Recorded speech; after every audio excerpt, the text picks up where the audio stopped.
Coming to you live from the Hellmouth. It's the Popular Cinema Podcast. I'm your co-host, Hank. And I'm your co-host, Bill, that only has one eardrum left. And welcome to episode 58. Hey! Coming to you live on Christmas Eve. From the Hellmouth. Is it a white Christmas down there where you're at? You know, I haven't peeked out the window yet this morning, but it was certainly white yesterday. Is it white there? It is. Well, Just that's enough. nice. Just enough. Just to cover, the streets are clear though. I still have to go out there into the wild to get a few more things. Really? I would have thought you had all your crap on lock by now. No, it is, but now I have to kind of I got to do like wrapping after this episode, and I probably have to get one other thing, and then I'm kind of done. So, have you been practicing your gift wrapping skills? Because the last time I saw them, it was like wadded up paper and some scotch tape in a ball. You know what? It's interesting that you said that because I wrapped my presents, my youngest nephew's presents in front of my sister and her husband and my oldest nephew. And were they like as appalled as I was? Yes, they were shocked. Yeah. You know why? Because it's ridiculous. That's why. I was like Edward Scissorhands. I was chopping up paper. I threw some tape on it. No bow, no name, no writing. Was it actual Christmas paper or was it like newspaper? It was actual Christmas paper. Well, the last time, did you not use newspaper one year, like the comics of the newspaper to wrap these gifts one time? I don't know. Maybe. I seem to remember it was like Nancy and Garfield was their Christmas wrap. I was really? What I think is I didn't even buy wrapping paper this year. So when I got down there, I just used some of my sister's. And that's why you waited. Because I was wondering, why is he waiting to go to wrap these gifts? It's because you didn't want to use your own paper. Well, I didn't have any paper, and I meant to get some, and then I was just like, I don't want to stop to the store and just grab like some dollar wrapping paper. So I used hers, and then I stole a roll. Well, she gave me a roll, so I can wrap my woman's presents in it. So, I mean, that works out well. So, no wrapping paper for me. I don't do bows, and I no longer do any name tags. So. Why not name tags? I guess I could understand the bows, even though, again, these all are items that can be purchased for little to no expense at the dollar store. So, I'm confused as to why there's a moratorium on them. They always fall off, Bill, in transport. They're not really, I told you the trick on how to do that, right? Yeah, but I've just given up on no bows, and I don't have a free up right now. So. Oh my God! I just no tree. Well, hopefully this time next year you'll have more than one person to help you with the whole decorating thing. Yeah, listen, I think maybe we should start celebrating Kwanzaa. That's what I think. It's I don't know what you're talking about. I'm an American, and in America, we celebrate Christmas. So we won't be doing any Kwanzaa. Maybe next year for Black Panther, we can have like a Kwanzaa party to celebrate the Blu-ray release when it comes out around the holidays. Okay, that's fair enough. Popular Cinema Podcast is for all religions. All religions, sure. all creeds, all kinds. By the way, I'm going to send you a video later. I was going to send it last night, but I couldn't figure out how to make it come. It's like a video clip from my Twitter showing, you've seen the latest Black Panther poster, right? I have not. Well, it's got the whole cast, and it's like these geometric shapes, and it's got Chadwick Boseman's face. Anyway, I guess some people were at the movie theater, and they filmed themselves seeing the Black Panther poster. The people were obviously people of color, and they had a colorful reaction to seeing the poster in theaters. I'll share it with you later. Okay. And this is what it's going to be like when we go see the movie. There's going to be a lot of talking in the theater?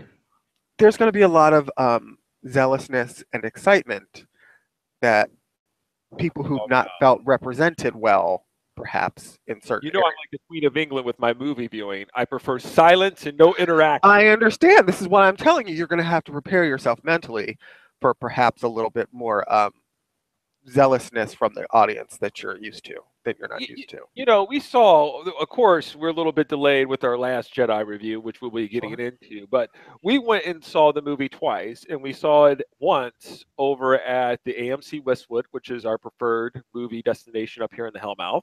It was And, until this weekend. we well, might be. Go of ahead. course. But after the show, as usual, Bill would like to clap and stand up and do some sort of jig or dance. Unfortunately, the crowd was a little bit more reserved. Reserved. Subdued, I would say. Yeah. Yes, no clapping. No, the people are different. But when we went to But I the clapped, and once I clapped, there were people that joined in. a little bit, it was a bit of a Yeah. murmur. Yeah. Murmur. Okay. Okay. But then we went to Valley View, and then these people were like, "Woo! Yeah!" I felt the second audience was much more in line with my feelings on the film myself Yeah, than the first audience. I find that's more of the proletariat crowd, Bill. And for the because you normally don't like this kind of stuff, and when I do it when it's just you and me, you don't seem to care for it. But on the night we were with a bunch of other people, you seemed to like you were all good. Like You know why it was nice because we were with a bunch of people that were our friends, and it was good energy, and it was a lot of fun, and I think I appreciate that. But what they were also is they were respectful, that there's not a lot of like, oh shit, Luke, you better get him. There's nothing like that going on. Like I right, don't, this is not at home watching television. With your right, crazy. right. Okay. But did you? So I was talking with my sister, her husband Jonathan. They have some sort of Dolby Digital, I don't know, theater down there in Columbus. Have you It's been? called AMC Prime, um, and it's a Dolby Cinema theater. Um, and basically, it is like the top tier video presentation, the top tier audio presentation. It's just like, the cream de la creme of movie exhibition, like the latest technology.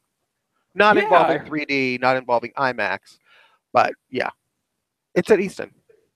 yeah. I heard it was the Shiznit. Have you been to it?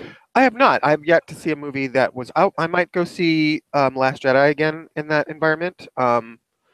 I was gonna go see The Greatest Showman there, but it's not playing there. So I've been kind of waiting to get the right movie to go to their AMC Prime location and see what the difference is. Oh, okay. I hear like the tickets are like $15. But anyway, they said their experience in the theater was, bar none. It was just really great. And so I haven't heard Juice mention anything. Yeah, But it just these, came. So like they just either retrofitted the theater for it or what, but not everything is in Dolby there. Like it's like select movies. It's like IMAX, but it's not IMAX. It's just a crystal clear, super sharp 4K presentation of the film. So, okay. Any chance that they'll get one of these up in the Hellmouth? yes. Have you heard of Snowball in Hell? There's always that. There's So a chance. I won't say it's a large chance. I would say a chance. I just don't see it up here, but I would like that to happen. Well, I we've mean, barely got one, and we're kind of a bigger market, I think, with AMC cornering more locations in this area. well, That Columbus is always like that market for they always want to try out new and different things. You guys just have it going on down there. yeah, we're a little bit more progressive than I would say Cleveland, perhaps. Okay, so what are you going to be doing today for Christmas Eve after the show? After the show, I'm just going to hang out. My husband has got some lasagna that his mother made for him when he was home for the holiday that we're going to try to have for dinner. And like I said, we're going to watch probably the Charlie Brown Christmas special and Rise of the Guardians, which is one of my absolute favorite Christmas movies. And just, hang out, have some cookies and milk, wait for Santa. Yeah, okay, that sounds very lovely. And you, what's going on over there? I don't know, wrap some presents, like I said. I got to go to church with my woman. Then afterwards, we'll probably exchange gifts because her children will be with their father. So we'll have several hours. Wait, And are you spending the day with her tomorrow or just yes, tonight? Okay. yeah. I spent the yesterday with all of her family. Like I Okay. spent time at my sister's.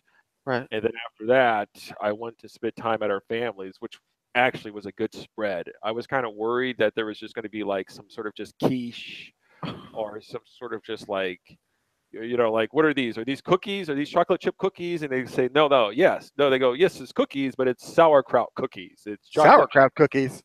Just some crazy stuff. They're over there like Pinterest on steroids or something. So I Really? just want some like meat and potatoes and just normal food. But it was nice. There was shrimp cocktail. There was mashed potatoes. There was wings.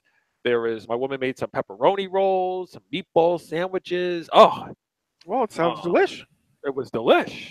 It So was you've been a nice. busy social butterfly this weekend. Then you went to your sister's. Then you went to your girlfriend's house. Oh Wow, yeah. you've been busy. Trust me, I'm done. I was done. Like soon as I left my sister's, I got home. I had about maybe 2 hours, and then I had to put on my party face, and then my woman drove down, and so I think I sort of almost slept for 15 minutes on the way down, but then I slept How on the long way did it back. take you to get there? It takes like 40 minutes, maybe 30 minutes. Okay. But either way, I think I have limited battery for interacting with people. Like Right. I can only do so much. And when I came home, she stayed over last night, but I mean, I went right to sleep. Like I couldn't wait to get in bed, get in my pajamas, and that's it. So is the social engagement done for the season then? Are you just gonna hang out with your girlfriend for the rest of the Well, tomorrow, I Christmas? mean, on Christmas Day, she's gonna have the kids over, so it'll be So that's tomorrow. Okay. yeah, that'll be a full day of interaction there. Okay. Um, but But you're not going anywhere else, like other than oh, that. oh no, Okay. no. Except, unfortunately, I should have probably taken off Tuesday, but I got too much work to do, so I'll be going in on Tuesday. You're off though I'm off in another week. So you guys are gonna open your gifts between the two of you tonight, or you're gonna open them tomorrow? tonight. Why Tonight. tonight? It's not Christmas. My mother used to have a fit when I used to try to open Christmas gifts on Christmas Eve Well, because yeah, it's but not technically Christmas. you know what it is? I think it's just really because like it's one of those. It's more like for us, like it's more personal. It might seem a little bit awkward and opening in front of her children. Like I think there's some of that going on. So we rather just have our own Christmas and then do a general one over I there. mean, I don't know what kind of gifts you're exchanging, but I can't imagine why it would be awkward unless it was some kind of Well, like, listen, if she just gets her kid a piece of coal and then I open up some sort of Corvette, they're going to feel a certain way. really? Because what are the chances of that? Really? I don't know. I kind of think, okay. All right. Well, I mean, okay. All right. Well, you guys got to Trust do me, you. there's nothing like when years past, I would get my sister some gift from Amazon that looked like crap, and she would open it up, and then I would give one of my past girlfriends some sort of Fabergé egg, and my sister would feel a certain way about it, like, oh, you just got this cookbook on like medieval cooking for me for 4.99, but she's got a Fabergé egg. Oh, this is wonderful. You Right. know, Yes. Well, I mean, fair enough. people feel a So, certain way. so did the boys like Ah, their gifts? what's that? Did the boys like their gifts? Yeah, I mean, Nathan's I got him some stock because the kid's like, a budding Warren Buffett over there. Um, I Did he threw get him. anything like fun? No, you know what that kid is? Kid's like Benjamin Button over there. So, Okay. I mean, really? I mean, I can get it if you want to give it that to him for like, it's like giving a kid like savings bonds, like your grandmother used to give you, right? Okay, it's insuring for the future. But what do I get? What have you done for me lately? yeah, you're right. When you say savings bond, that does I sound mean, very that's kind of grandiose. like what it is. It's like you'll have something in the future. But what do I do for today's Christmas? Look at your future. Okay. Listen, this is how you start taking over the world. You start taking over the world at age 13 by building yourself a portfolio. He's already over there with a whole bunch of stocks. He's monitoring it. He's creating a little empire. This is the way to start. Absolutely. No, there's a place for that for sure. But there's also a place, I think, for, you know, having kid fun, because when the time you get to be an adult, you won't get to have that anymore. Listen, Bill. I don't have any children, and neither do you. I need somebody to be wiping my ass. Okay, so I And the mean, nurse that he's going to hire for 24-hour care with his stock that you gave him is going to be a lovely person, I'm sure. But but I'm just saying, he might remember now, more vividly so that you gave him some kind of super fun video game or whatever one Christmas. now the youngest nephew, I got him two gifts. Um, and the one gift was called I Spy, Right? and you have to find the item on the picture thing. Now I figured we could open that one and kind of play that game, but it was a little bit more. It could have been designed differently. So we played it for a few minutes, and he found a couple things. We played it for like 10 minutes, and then he kind of looks at me and goes, "This game is weird." And I go, "Okay, well let's just open up the next one." And so he's into construction toys, Sure. amongst other things. And so I got him this giant crane, thanks to my sister. And like it's like automatic, like it's about as tall as him, 48 inches tall. It swivels around and lowers like a bucket. You can load things on it, and then it lifts up and turns around. Yeah, it's ginormous from the box Yeah, that I saw. Yeah. yeah. So that was a lot of fun. You know, and we played Did you with put it that. together with him? Yes, Oh, there that's was nice. something maybe you should have put together ahead of time, but you had no idea there was going to be so many parts. But luckily, his dad was there to help kind of facilitate putting it together and the stickers. Well, that's good. So, oh, and the other thing is we got to do a little bit of rough housing afterwards, and I cracked him in the skull, Oh, so couldn't leave without an injury. oh, good times. Good Fun times, yeah. times with Uncle Jay.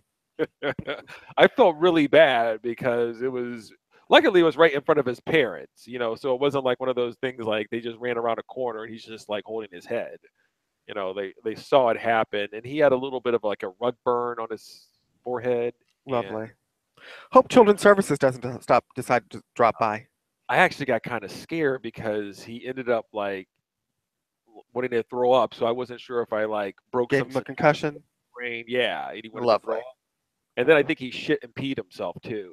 So Oh, I was just well, like, he'll never be the same again, and his children will come out with two heads, but it's all good fun with Uncle Jay. Really. yeah. So yeah. Oh. Okay. Anyway, but I think it was good. Kudos to my sister for giving me like a idea on what to get for the kids. So Really? Because she didn't give me shit. And I asked her. I think I might have gotten on the oops, forgot to get back to Bill on that list this year. So I'll have to make sure that next year I get on her more. that's okay. Their tree seemed to have a lot of gifts under it, though. Well, that's good. That's the way it's supposed to be. Yeah, a lot of gifts. Apparently, they said fuck everybody else, but we're gonna give our family a whole bunch of gifts. That's It's what it all seems about like. the children. How do you know all those gifts weren't for the kids? I don't know. Okay. This whole no adult Christmas gift thing, this rule, I don't care for it. I'm just going to put that out there. So, just Maybe if you started celebrating Kwanzaa, you can get double gifts. You ever think about that? Christmas and Kwanzaa? I don't know. I don't know if Kwanzaa really, I don't really understand it. So, I probably have to do some research. And who wants to really have to research? You just want to do like, you know what? Let's just have a good time. Have some drinks, call it Kwanzaa. Whatever. So, All right. okay. Oh, other thing here is, our podcasting service that we use here, we got more statistics up. It's interesting, Bill. We've got a lot of bit of different downloads from a lot of different locations, from Spotify, from the iTunes Store, Stitcher. How many downloads do we have? Do we want to say that aloud or is it embarrassing? We've been no, we've been. I'm not going to give any numbers here because they updated the system and I just clicked on it right before we started this whole thing, so I'm unsure. But things are looking up. They're trending upwards. Well, that's good. I mean, still the most popular episode by far is when we had Superfan Carlos on there. Really? Yeah. And I guess our top five episodes when we had Superfan Carlos, episode 2, which is really weird because, I mean, if we were to play back that sounds horrible, even though some people would say we still have the same audio quality. That was like 50 episodes ago, 56 episodes ago. No, we don't. That's the highest numbers we had was 56 episodes ago. Well, I mean, that was one of those things where I think people were trying it out. If we could have really just came in And then they never came strong. back because the numbers never went up that high again. Fair enough. We're not everyone's cup of tea. When we had Chris Tran on, I mean, it seems like when we had some guest host. It seems like when it's anybody other than just the two of you, the ratings go through the roof. When it's just the two of you, well, we're not sure the audience is down. We had a high episode, or was our Are We Still Not Friends? Episode 13. That's where we were arguing. About the Force Awakens? Yeah, oddly Oh my enough. God. I've matured since then. Well, I was already mature, but okay. Our birthday celebration. It's very interesting. Very interesting. Well, looking at it going on there. Our lowest downloaded episode is our blooper reel, oddly enough. When was that? That was December of last year. And why did we release that? Because somebody asked us to. If I remember correctly. Maybe we're just filling it in. And also the second to our download is our Watches Broke episode, which I think probably might have been our longest. And people were It's like, like we're 3 not hours. Yeah. These people need a fucking editor. That's what they need. All right. So, all right, let's move on. What do we got to talk about before we just get into The Last Jedi? Did you see this thing about, what is this? That cable prices are soaring? Yes, I did.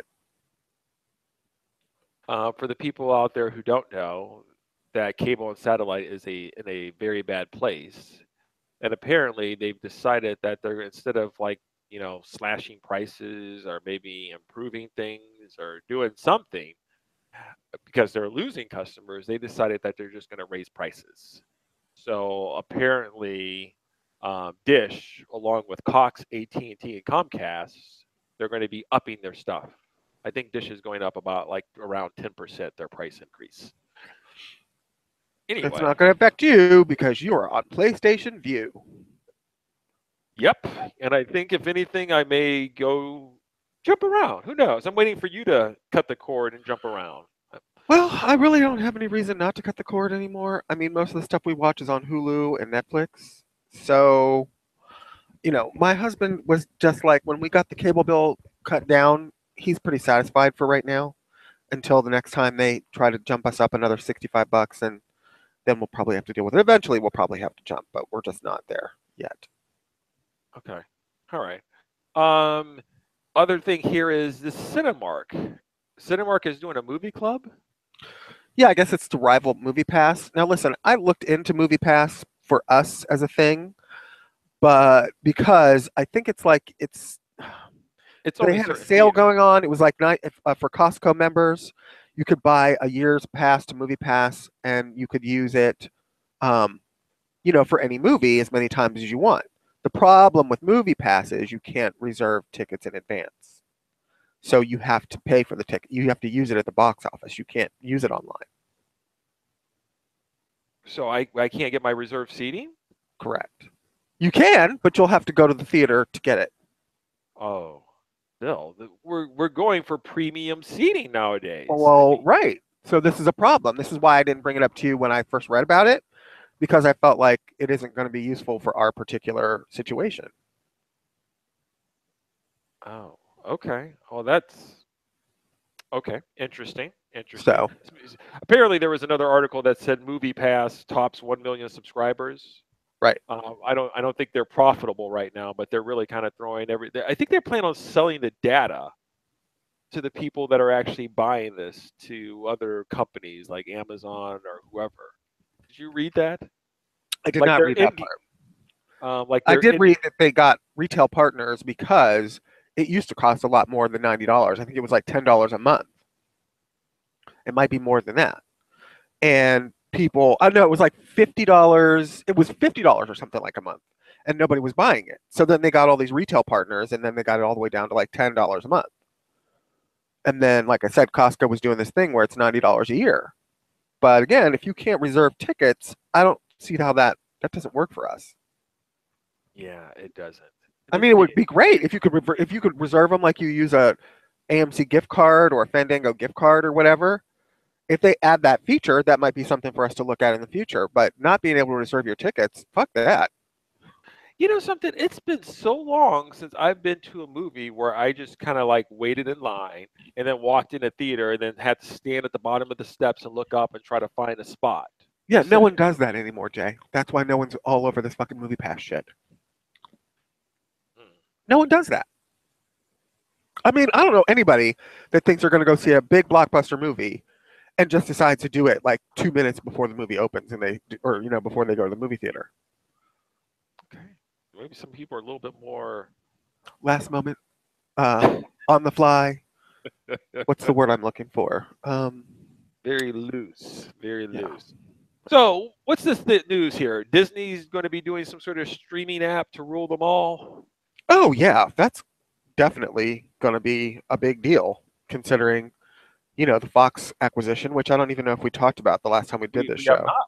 We have not. But yeah, Disney is now going to be the most biggest, moviest, TVist company in the history of companies. So wait, they're going to do their streaming app, and what you mean by streaming app? Is this like my PlayStation View? It's going to be an app in the PlayStation View. It's going to be like Netflix or Hulu, only for just Disney. Just for Disney. So Disney/Marvel/Fox. it's going to be like a Hulu thing, like what you're telling me, right? Yeah, it's going to be like Hulu. Like the DC thing is going to be a standalone thing like Hulu, only it's going to be just DC stuff. What the fuck, Bill? What I'm trying to do is I'm actually trying to lessen my expenditure of cash, and all these new channels. Now I have Amazon, I have Netflix, I have Hulu, I have HBO Now. I mean, Get ready for Disney/Marvel/Fox. And what do I do? Do we have any idea how much it's going to cost, and what do I get for my service? I did read somewhere that Disney says it's going to be significantly less than what they charge for Hulu or for Netflix. So, what exactly that means, I don't know, but they're looking at a very low price point, I think. And so you're going to throw money at it, I'm assuming. Of course. There's no doubt. They have three of the biggest companies that provide most of the content I consume, so it would be weird of me not to. Okay. Are they going to be doing some sort of like unique stuff? Like, I mean, I don't.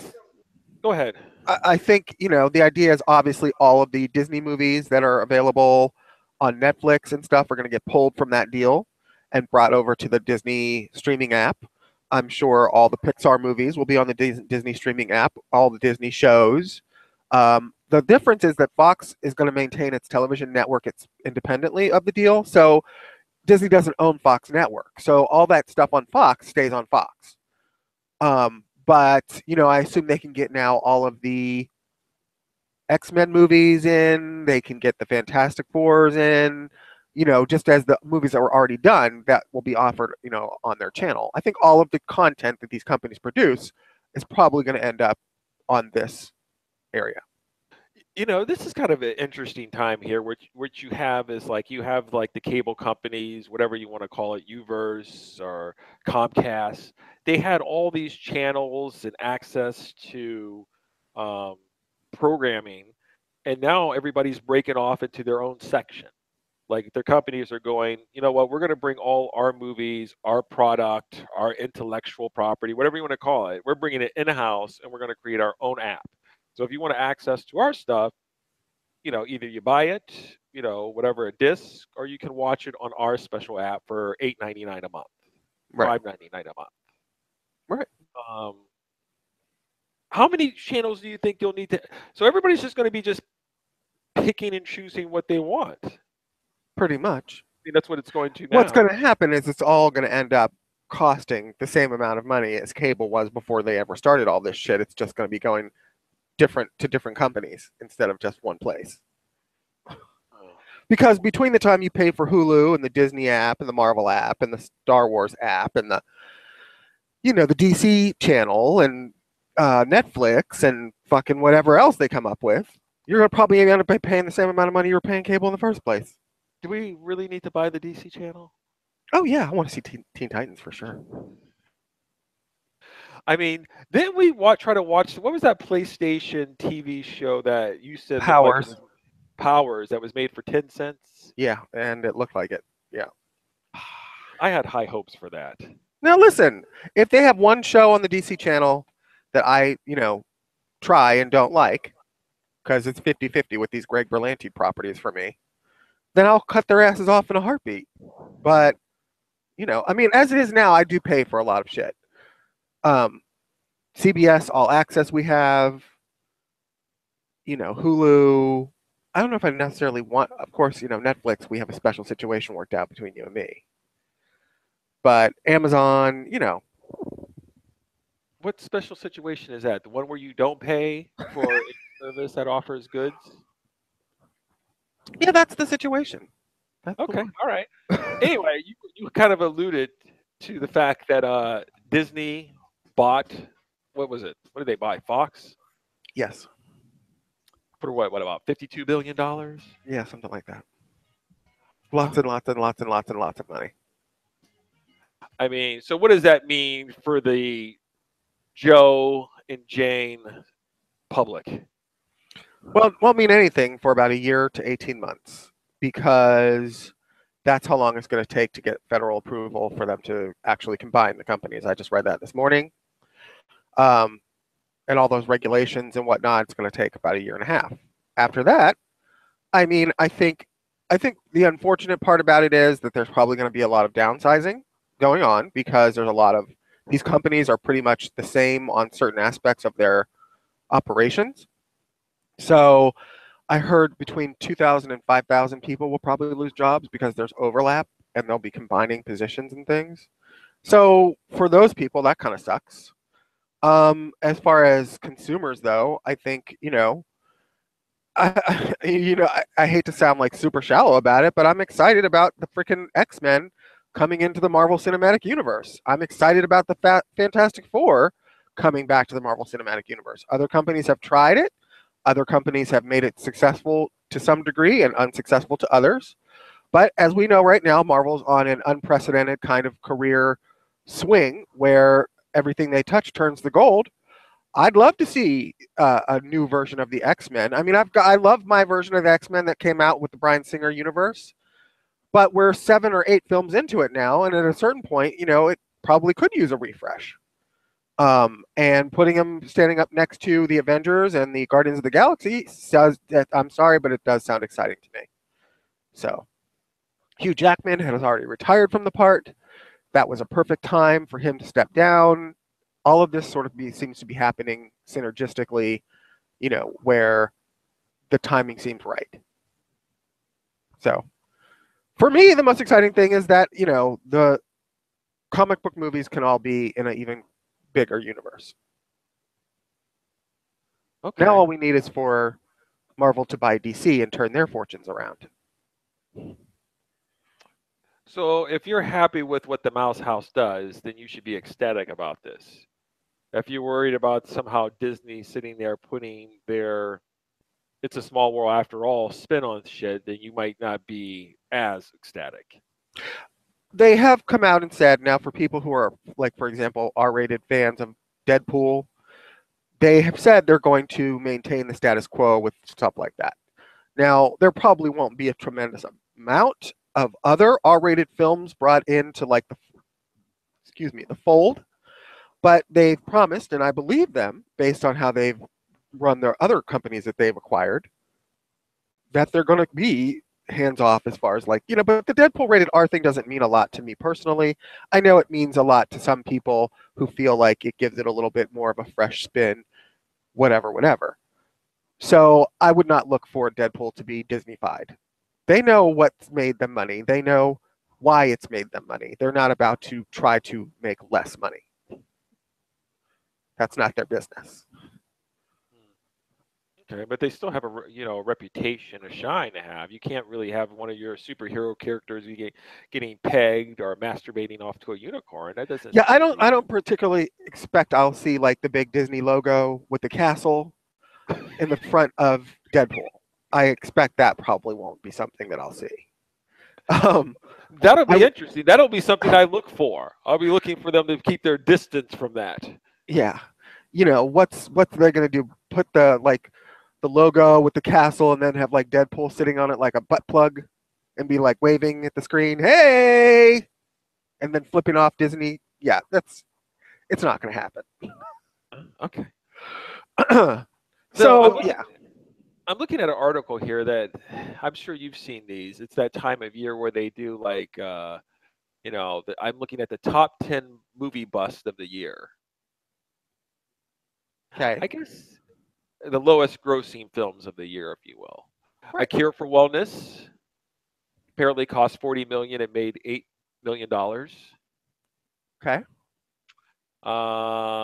Collide only made 4.8 with Nicholas Holt and Felicity Jones and Anthony Hopkins. Never I heard of kind it. of like that movie actually. I railed on it, but I ended up liking it. The House with Amy Poehler and Will Ferrell cost 40 million, only made 25. Never Here's a heard big of one for you: King Arthur: The Last Sword. Budget it. I 175 million, only made made 30. 39. Yeah. I guess there won't be a King Arthur 2. Did you end up seeing King Arthur or no? I did not. Are you? Stench of Death. Okay, all right. Once it's got that on there, it's going to be a tough sell for you. It's hard to get off. Ghost in the Shell, 110 million. Scarlett Johansson only made 40 million. Um, Yep. Mother, Jennifer they're Lawrence. not. What's that? Jennifer Lawrence. Yeah, 30 million, only grossed 17. And here's the last one, Life, with Jake Gyllenhaal and Ryan Reynolds. 58 million, only made 30. I enjoyed Life. Very sad. I'm not going to get a Life 2. Doesn't look like it. Did you like it more or less than Alien Covenant? Ooh, I liked Life more than Alien Covenant. Okay. Doesn't mean I Which one didn't. do you think will get a sequel? Wow, Just check is it. that something you were? Whatever my answer is, you're still trying to crush my dream whatsoever. Like, No, I'm just asking an objective question. Of the two films, which one would you expect to see a further yeah, adventure? there's going to be an Alien. It's got a history. People want to see it. Life didn't really suck Find an the audience. people in it. Yes, it did not. I did enjoy it, and I was curious as to where the story could go. Um, I, it's unfortunate, but that's the same way it is always every year. I liked Warcraft, the movie. I've watched it several times on HBO, but you know what? Nobody in America did. What are you Maybe going to they'll do? make an animated TV series for you, and then you can watch it on Netflix. Yeah, you know what it is. I need to have the same creative team. I mean, it's not about me personally, but if I want to be honest, Why does if it I have to be like what if it's the same like producers, but it's not necessarily the director? What if it's the same voice cast, but they make it animated? And I mean, are you willing to give it a try, or are you saying the whole idea of that concept turns you off if it doesn't involve the exact same people who made the movie? you know what, sometimes when I guess we'll get into this as we saw with the Last Jedi. I'm thinking for myself, it's if this guy is giving me the initial movie, it's sort of like The Matrix. Then I don't know if you're not going to put the Wachowskis on it. You're going to put somebody else and quote put the same producer on it. Who was it? Silver, the producer. Anyway, that no, I want the same creative talent who gave me something that was really good, really great to continue forth. I don't want somebody else trying to copy it and extrapolate as to where it should go. I feel like that's a Well, weak isn't there like a series of video games or books or something that these are based on? The Warcraft movies. Warcraft. I mean, it's a Right. series of video games. I mean, they're just cobbling together a story to sort of make it sense for a movie. So the movie doesn't follow the video game storyline? I don't. To be quite honest with Bill, I don't know if I really paid that much attention. It's really Okay. just orcs versus human. And, you're fighting, and then Okay. people.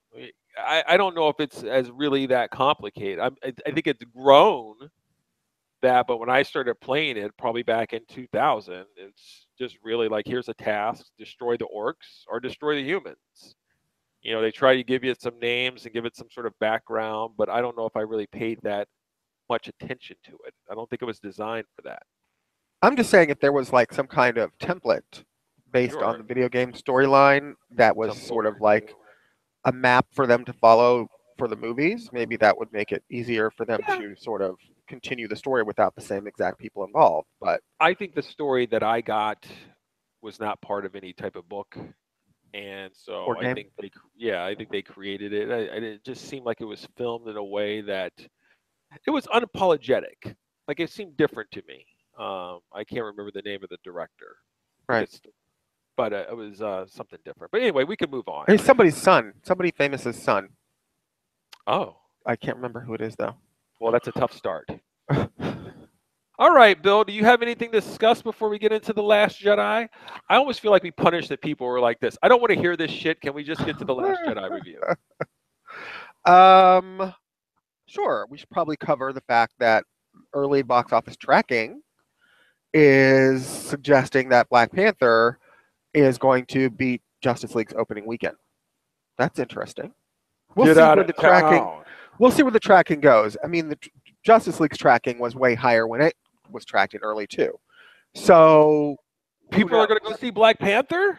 it's suggestive that they are, but again, this is preliminary, and you definitely don't know that these are going to be accurate. So, but it's tracking for a 90 opening. What's our Black Panther theme song from From the animated show, Black animated Panther. Black Panther? Yeah.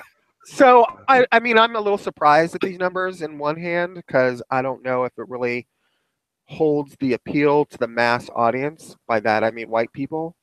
That that a lot of these other properties do. But again, right now it's best probably not to underestimate the Marvel cinematic machine.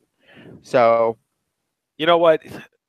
I don't, some of these Marvel movies are weak for me. Obviously, Ant-Man, there's some problems with it. But there is a thing where I have to sit there and go, I hope that Black Panther succeeds. It would give me hope. It would give me hope. I don't want Black Panther to be the wink Lois link in this chain. I think the buzz on it so far is positive. I personally feel like it's maybe too positive for my personal taste. I don't know if this is going to be the movie for me, but it certainly has an audience that seems to be. It seems like it could be this year's breakout in the same way that Wonder Woman was last year's. There's this sort of underserved segment of the audience that has been clamoring to get out there, and I do hold that as some success for a reason why Wonder Woman was so successful. And perhaps that we've been clamoring for a female superhero. Yes, I believe that is partially to account for. Yeah, because honestly, it baffles me if I don't take that into consideration because I liked Wonder Woman a lot. I don't know if I liked it as much as it was praised for. So artistically speaking, I feel like there was something else at play with the success of Wonder Woman, and it feels to me like it was partially due to because people wanted to get, and a lot of that. This was the year of Me Too. All of that sort of. This was a very strong sort of like year for feminism, I think. And I think Wonder Woman was the icing on the cake of that philosophy. I think maybe Black Panther is going to be the same sort of situation next year. We'll see. I don't know if I really get into all that. Would you prefer that there's some kind of bandwagonish thing going on where the climate politically or out in the ether drives people to see a movie because it's kind of like a pent-up thing that people want to have that outlet that they feel like they've been underrepresented and this will be a chance for them to run out there and get represented in this way? Or would you prefer that people just don't go because they don't care? You're right. I'm going to want the more positive thing, if you will. So, right. Yes, I guess so. We'll see. Well, I would want it. I would want the success for this movie and all movies, honestly, to be based on the fact that it's a fucking great ass goddamn fucking movie. I would rather that than have it be successful. Sort of like social statement. Correct. Exactly. I would have wanted Wonder Woman to be a better movie, and then I would say I can get behind everybody saying this and this and this about Wonder Woman. It's not that I don't like Wonder Woman. It's just that it's not like the end all and be all cup of tea that a lot of people made it out to be for me. Well, my sister says she's very excited to go see Black Panther along with my oldest nephew, and I'm sure Nadia, based on her emails, I'm sure she's happy. Oh, Merry And Christmas! Merry Christmas to our fans, by the way. oh, absolutely. Um, So, are we going to discuss anything today about our favorite movie of the year since this is probably our last show of the year? oh, that would make sense, Bill, but unfortunately, I've been doing so much family stuff. I hadn't even had time to really get into that. I Really? haven't. You, we didn't give a prior warning. I mean, we could have I did this did. show. I mean, the last time we did this show was like December 3rd. I'm sure the people we talked about promising in 2017 like more consistency, and now we're just like, you know what? We'll do it Well, next week.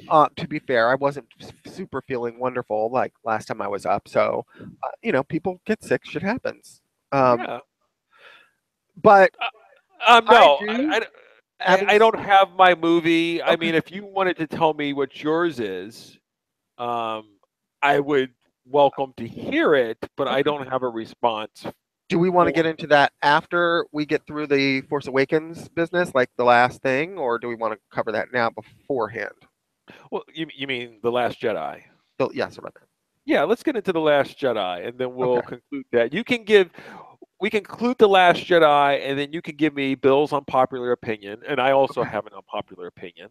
Okay. And then you can give me your movie of the year. Maybe while you're clicking, I'll click around through my Netflix queue. I don't know. That's a tough one. I've seen a lot of crap this year, Bill. No kidding. I mean, 80% of the stuff you watch is complete and utter garbage. And And I don't you know. I don't. freely admit it. And I don't really know if anything. Besides that, like a couple years ago, with it was what was it? It was like Boyhood, and the thing with J.K. Simmons, the music thing. That was a year where I saw two movies that I was just like, I knew for sure, like these speak to me. Right. Um, and it's been a while since there was like unequivocally like yes, but I'll look anyway. So where do you want to start with The Last Jedi? Um, Um, I don't know. There's a lot to say. I'm still kind of unpacking the movie for myself in my oh, good brain word. and Good. getting around the various tones and issues and character developments and all that happened throughout the film. I will say this, having seen it the first time and recalling my reaction having seen it, and then turning around the next day and seeing it again with you, there was a marked improvement in my enjoyment of the movie upon the second viewing. And I would hearken, or I would ask that anyone who saw the movie and had difficulties with certain aspects of it, or not really understanding motivations for one or this or the other, would just take the time at some point over the holiday break, if they hear the show before they go back to work, and go to a matinee and sit down and see it again. Because I honestly feel like that second viewing was very beneficial for me in my enjoyment of the film. Okay. Well, I mean, I would agree with you in the sense that I walked out of the first viewing with you and I was very critical of what I saw. I Right. saw a lot of holes and gaps. And then when I saw it with, Carlos and Chris and the children, the second time I enjoyed it more and I wasn't as critical of the things I was on the first showing. It doesn't Now, help. I'm sorry, go ahead. and as I sit here today, I think I told Carlos because we've discussed the movie, Superfan Carlos later on, and we discussed it afterwards. And I told him, he'll see it a second time, and I'd be curious because I've seen articles where people who said they didn't enjoy it the first time, but they enjoyed it more the second time. It might be a weird thing. But as I sit here today, I think I'll probably end up sitting there saying, as we get into this more, um, I don't really know how to put the two together. And so, of course, I always lean towards more, I'm not happy with a lot of different things. But there were some things that were enjoyable, but I'm still not happy.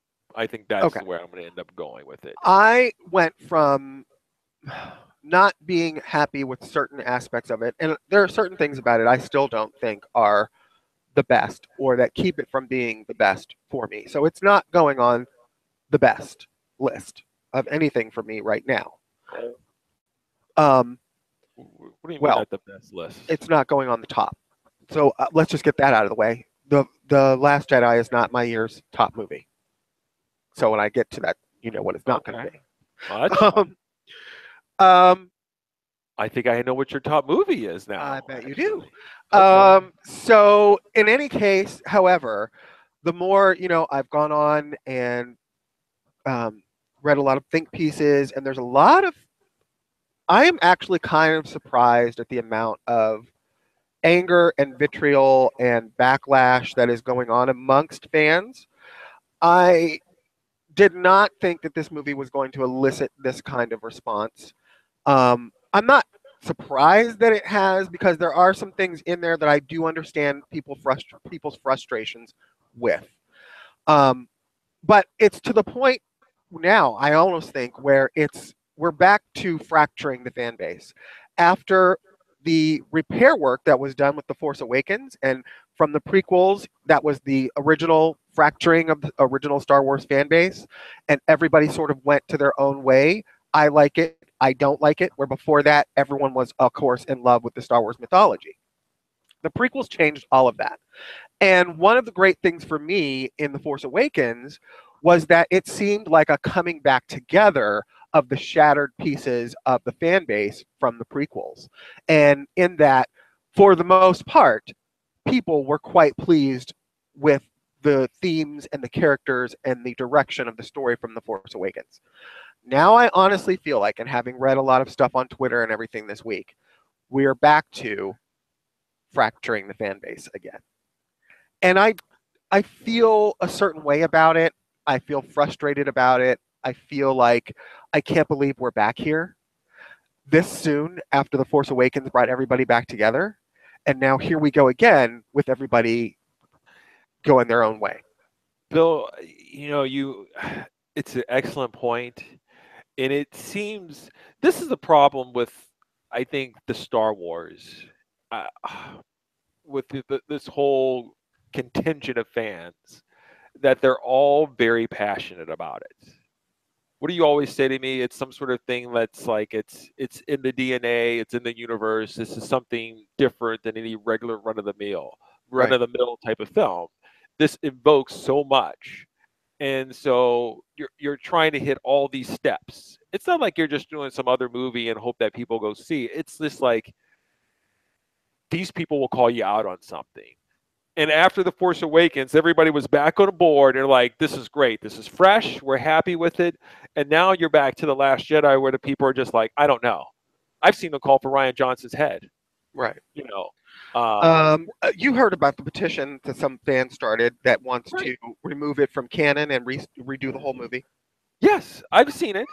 And I've seen it. And this is, I mean, it's an interesting thing here because at least I find that with this whole thing, this whole business move of theirs, I'm very curious because of all the fan bases, the Star Wars one, I don't know. You guys are like rabid dogs. I Yes, mean, we're like the General Hospital fans on the internet for the soap opera General Hospital. They're rabid dogs. If you fuck with a General Hospital fan, you will live to regret it. They will take you down, they will hunt you, they will take your firstborn child and kidnap it and hold it for ransom until you change your mind about an opinion. These people are not fucking around, and the Star Wars fans are just like that. yes. And so what you have is you have J.J. Abrams who came in, great job, trying to meld the old with the new, try to get everybody back on board. It's kumbaya. But now you have different directors who have the freedom to take the story in a different direction, and I this seems like this is no longer checkers. It's very much chess. You just Here's what it kind of frustrates me, and I kind of don't understand the motivation for it. Disney's whole mandate when they did The Force Awakens was I mean, if you watch any of the behind the scenes stuff or interviews with J.J. Abrams and Lawrence Kasdan, who wrote the movie script together, the whole impetus was, and if you sort of follow how the company treats the prequels internally with like merchandising and books and stuff like that, the prequels for Disney era is sort of somewhat, I'm not going to say cast them out or cast them aside, but it certainly doesn't seem to be placed equally the emphasis on the prequel era and the original trilogy era for Disney. It seems like Disney has sort of tried to distance themselves in several different ways from the prequel era of the movies. The reasoning for that is because the prequels divided the fan audience. Okay? Got that. I get all of that.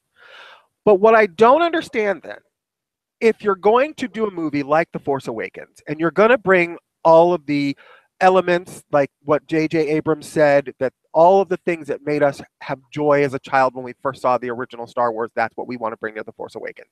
So you give him stuff that's sort of familiar, do it fresh with the twist on the girl being the hero, the African-American stormtrooper guy, you know, not necessarily a romance involved. But it undoubtedly feels like Star Wars, bringing Han Solo back, all of that, okay? It gets you right in the 80s feels. Great. Then you take a left turn and you hire somebody who you don't necessarily put restrictions on in order to make it feel like it's in the same vein that you were originally going down with your first movie. And then my question is, if they wanted to return Star Wars to what the crowd-pleasing Force Awakens thing, then why give Rian Johnson the freedom to not do the thing that you've purposely tried to go back to doing? Because if that was the case, why not just let George do it George's way? Because if you're going to let Rian do it Rian's way and not really care about how the fans really feel about it, then what's the difference in that and letting George have? Because George tried to contribute stories to this trilogy. He went with meetings to them. In fact, when he first started this whole thing of selling the company, he was told, we want your hands-on stories. And he had outlines for the entire trilogy. He gave them to Disney and they said, we don't want it. That's right. They said, we don't want it. And what you got was The Force Awakens, which is fine for me. I love The Force Awakens, okay? But now we have this movie that doesn't really pertain as much to The Force Awakens. And so why then? Why, if they were going to go in this sort of like Maverick direction anyway, then why not just let George do it? Because you're going to do it anyway. Bill, that's very interesting. I hate to give that time to actually even settle that. That's a good observation there. Well, you know, obviously because George had the stink of death. To be quite honest with you, you almost had to go a different way. Ask Rian Johnson how he feels today about the stink of death. Oh no, I'm sure he probably feels it. But in terms of George Lucas, I mean, at the time there was a lot of vitriol. So to actually have him on there, people are going to feel a certain way that hey, he's lost it. Who knows what he's going to be trying to do?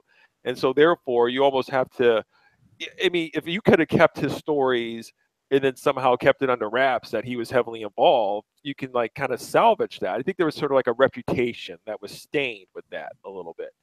Now with Rian Johnson, he doesn't have that. He has that whole like, you know, he's done some good movies, which I don't like his prior movies. And so he doesn't have that stink of death. Now, after this whole thing here, I think I sent you a text message. I feel as though that somehow, I know that Disney is sticking by him. I have a feeling he'll either be stepping down or they're going to pull back some of the, you know, his free reign. This is the same situation. This is why these companies need to slow their fucking rolls. This is the same exact situation we got into with DC, with Batman versus Superman, and Justice League, where a company gets a little too big for their britches based on one hit. Okay? And they start rolling up. These people need to understand they're not Marvel. There's not a lot of room for a lot of Marvels at one time, okay? So when Marvel puts their asses out there and they go, we're going to give you 19 movies for the next 27 years, and here they are, here's the release date, and by the way, let me bring out the cast. That shit's on lock. Okay? Their shit is on lock. Fucking Black Panther was cast in like 2014. It's 2017. What? Okay? Fucking Captain Marvel was announced with the cast like in 2016. I mean, they have a long-term lockdown on this shit. And then you get out DC, who announces the same sort of like, very ambitious slate. We're going to do Man of Steel 2 and Justice League 1 and 2 and 1 and 2 in this and 1 and 2 in that. Okay. Then a couple of your movies don't necessarily meet the box office requirements, and you end up with egg on your face because you go, well, maybe Suicide Squad 14 isn't something people want after all. Well, maybe Justice League 2 isn't something people are going to want. And so then you look like you don't know what you're doing because you've gone the cart above the horse and you've announced shit that you no longer have the market to back you up for. Same thing is happening here with this, Disney and Lucasfilm. Before Ryan, but they had to know. This is why I get sort of frustrated. They had to know, based on what they put in this movie, that this movie was going to be controversial. Okay? They had to know that. You think? But yet they announced they are giving him more keys to the kingdom even before the movie was released. Yeah. So we were so happy with him, we decided to let him do a whole nother side trilogy on his own. Right. I feel like, in a way, they sort of troll people with this stuff. I kind of feel like, you know what? We're going to do what we're going to do, and you're going to like it or not like it. It makes no difference. It's kind of like how I am with people who say they want the show to be this or the show to be that. Listen, we're going to do what we're going to do. And if you want to listen in, you're welcome. If not, well, I guess there's another show for you. This is how I feel like their attitude is. But we're not playing with hundreds of millions of dollars here. They are. And I kind of feel like I need them to maybe slow the roll a little bit, because I don't think it's doing anybody any service in this divisive culture that we have since this movie's been released, that people are going to get more of Rian Johnson's story, whether they like it or not at this point. I don't know if that's the audience that you want to, if that's the cards you want to play with an audience that you're just now winning back over the prequels. It is not. It is not. It's interesting that Disney has doubled down on this, at least from what I saw a couple days ago. Yeah. I mean, it is, because it's one thing for them to say, we love what Ryan's doing or whatever. If audiences don't respond, it's just like what Henry Cavill said about future Superman movies after Justice League. We will have to see where this goes, is basically what he said, because if there's no appetite amongst the populace for this version of the character, then what is the point of making it? Because it's made to please as many fans as possible. And if the fans don't come, or the fans revolt, or the fans reject your direction or whatever, then it kind of defeats the purpose of doing it in this sort of fan-driven movie culture we live in. Now, I'm not saying that there shouldn't be room for originality and that's not what we're saying. I don't think you're saying that. No, I'm not. But I'm saying you also have to know your audience, and you have to there has to be, I don't know if this kind of controversial stuff is really viable right now anymore. Let me ask you, where's it tracking on the box office numbers? Do we know? Is it going to get past Rogue One? Oh yeah, it'll pass Rogue One. Okay. It's not going to surpass The Force Awakens, but even if it had been Force Awakens 2, I don't know if it would have surpassed The Force Awakens, because you don't have 10 years of built up anticipation for one thing. No, yeah, that's Force Awakens. It doesn't have to. I think in this scenario, my opinion, has to meet or surpass it, but it was on track at one point to fall below Rogue One. Now, I would have found that to be some sort of death knell for me, for this whole thing right here. Like, that's, as a minimum, this is an episode movie. It should do better than some sort of side story. It's Carrie Fisher's last film. There's a lot of reasons why this movie should do well. And you know something, to be honest with you, it's doing well. It's not doing poorly. It's not doing abysmal or dismal. It's going to be number one again for the second weekend for sure. It's going to, I heard, over 100 million for this weekend. when you start out with $220 million in an opening weekend, I don't know if your numbers are necessarily going to stay that high for a long time. But that's the sort of political stuff that's going on and what's out there in the ether. Let's sort of segue into what we actually think about the movie. And in thinking about this, and after seeing it the second time, it is a very good film. It's not a perfect film. It's not, to me, it's not everything I wanted it to be. There are things in it that I feel like could have been handled better. I feel like there could have been a tighter editing thing. I feel like if they're going to make a movie 2.5 hours, I'm okay with that in a Star Wars film, but I want it to feel like every minute counts. And there were offshoots and side stories and things in this movie where I felt like it didn't count. And I felt to some extent that they were spinning wheels with some of the characters that they've introduced in this movie, as well as that they continued with from The Force Awakens. So there are lots of things I don't love about it. But when I went down and did my pros and cons list, and I'm not going to go through all of them with you, but I'm staring at it right now, the list for me of pros is about twice as long as there is a list for cons. So when it comes down to it for me, the movie's in a plus category. I think it's probably a B plus right now if I had to give it a grade. I do thoroughly enjoy it. I will have to say I think at this point I'm going to have to put it over probably all of the prequels, but less than The Force Awakens. For the originals, I don't even know. So, but that's where I am. I am somewhat less than completely thrilled with some of the decisions that were made, but other ones, I think there are scenes in this movie, quite honestly, that are some of the best in all of any of the movies, and there is a lot of them. There were things in here just from like BB-8 at the beginning when he's tinkering with the ship and he takes off and his little BB-8 head like swings to the back. I mean, stuff like that I just love. The opening battle with Kylo or with Poe and the whole thing with the taunting of General Hux. I mean, I just loved that like space battle opening, all of that. That was great. But then there were other stuff in there that I thought was not so great. I feel like one of the biggest problems for the movie for me is when they open Luke and Rey's storyline. And after we've waited 2 years in order to get the answer to what Luke is going to do when Rey hands him that lightsaber, I think it's flippant. I think it's a bad joke.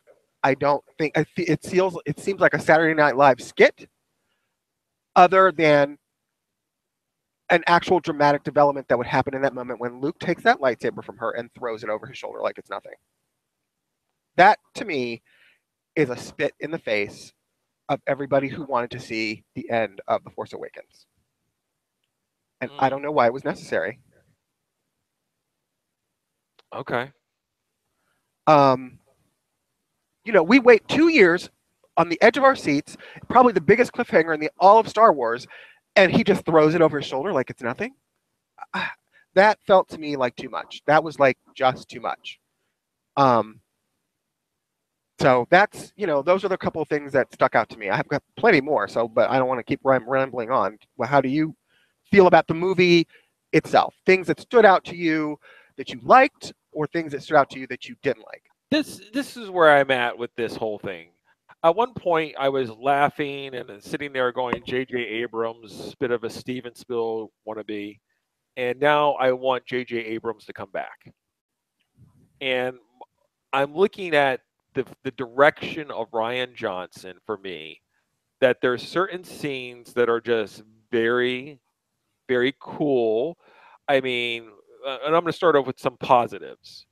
Luke going out to face the AT-ATs and having his force projection. It's very powerful. There's a few more scenes where the battle with Snoke and his royal guard. There's just certain things that just have this imagery. There's a beauty to it, and I don't know. There's several scenes where you're just sitting there going, "This is cool," but where Ryan Johnson fails for me in this movie, and I think this is the whole idea where you give too much to one person, is that I felt like the direction of this film was heavy-handed. Like there was a lot of things I felt that were basic, and I felt like when I have these conversations with you where you tell me like I'm beating a dead horse, I kept feeling like it's a beating a dead horse. Like somebody kept telling me like what you knew is no longer relevant now. We're going a different direction. Like it kept trying to like, and at one point I go, I get it, but he kept trying to force it down my throat. We're not doing this anymore. We're heading over here. And, from Luke throwing, these are the things that when I watch The Force Awakens, when she's about to hand him the lightsaber, that's a powerful image to the movie. You're just like, here we go. These Yes, two and then people they are turned meeting it for the into a first. throwaway gag. Yes. Yeah, that's just It lessens that whole scene to where you sit there, where it's the camera circles around the island, where you're seeing these people meet. Rey, which may be the next most powerful Jedi, with one of the oldest powerful Jedi, are meeting finally. What's their connection? Where are they going to go? Is he going to train? All these things, and he gets it, and he throws it over his shoulder.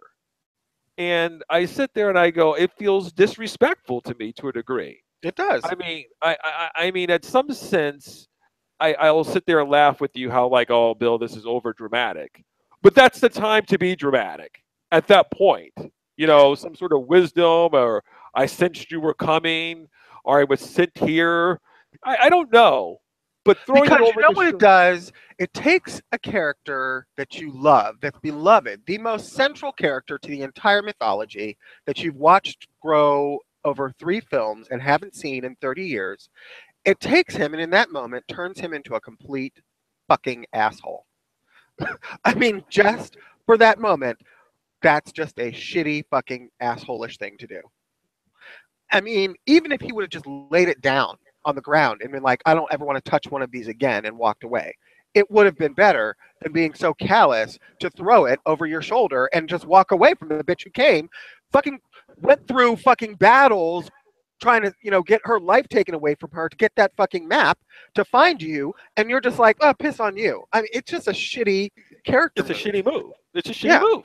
And it's not a move that is reminiscent of the Luke Skywalker we know, which And, is a big problem for a lot of people with this character, including Mark Hamill has been vocal about himself not liking some of the way the direction of Mark or that Luke went in this movie. right. Now, He says, this is not my Luke Skywalker. I'm going to call him like Jake Skywalker or something else right. like that.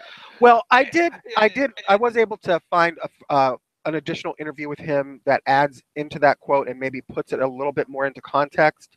But this is a big issue, I think, in general for a lot of people who saw this movie and a lot of people who don't like this movie, is the character development or the character changes in Luke.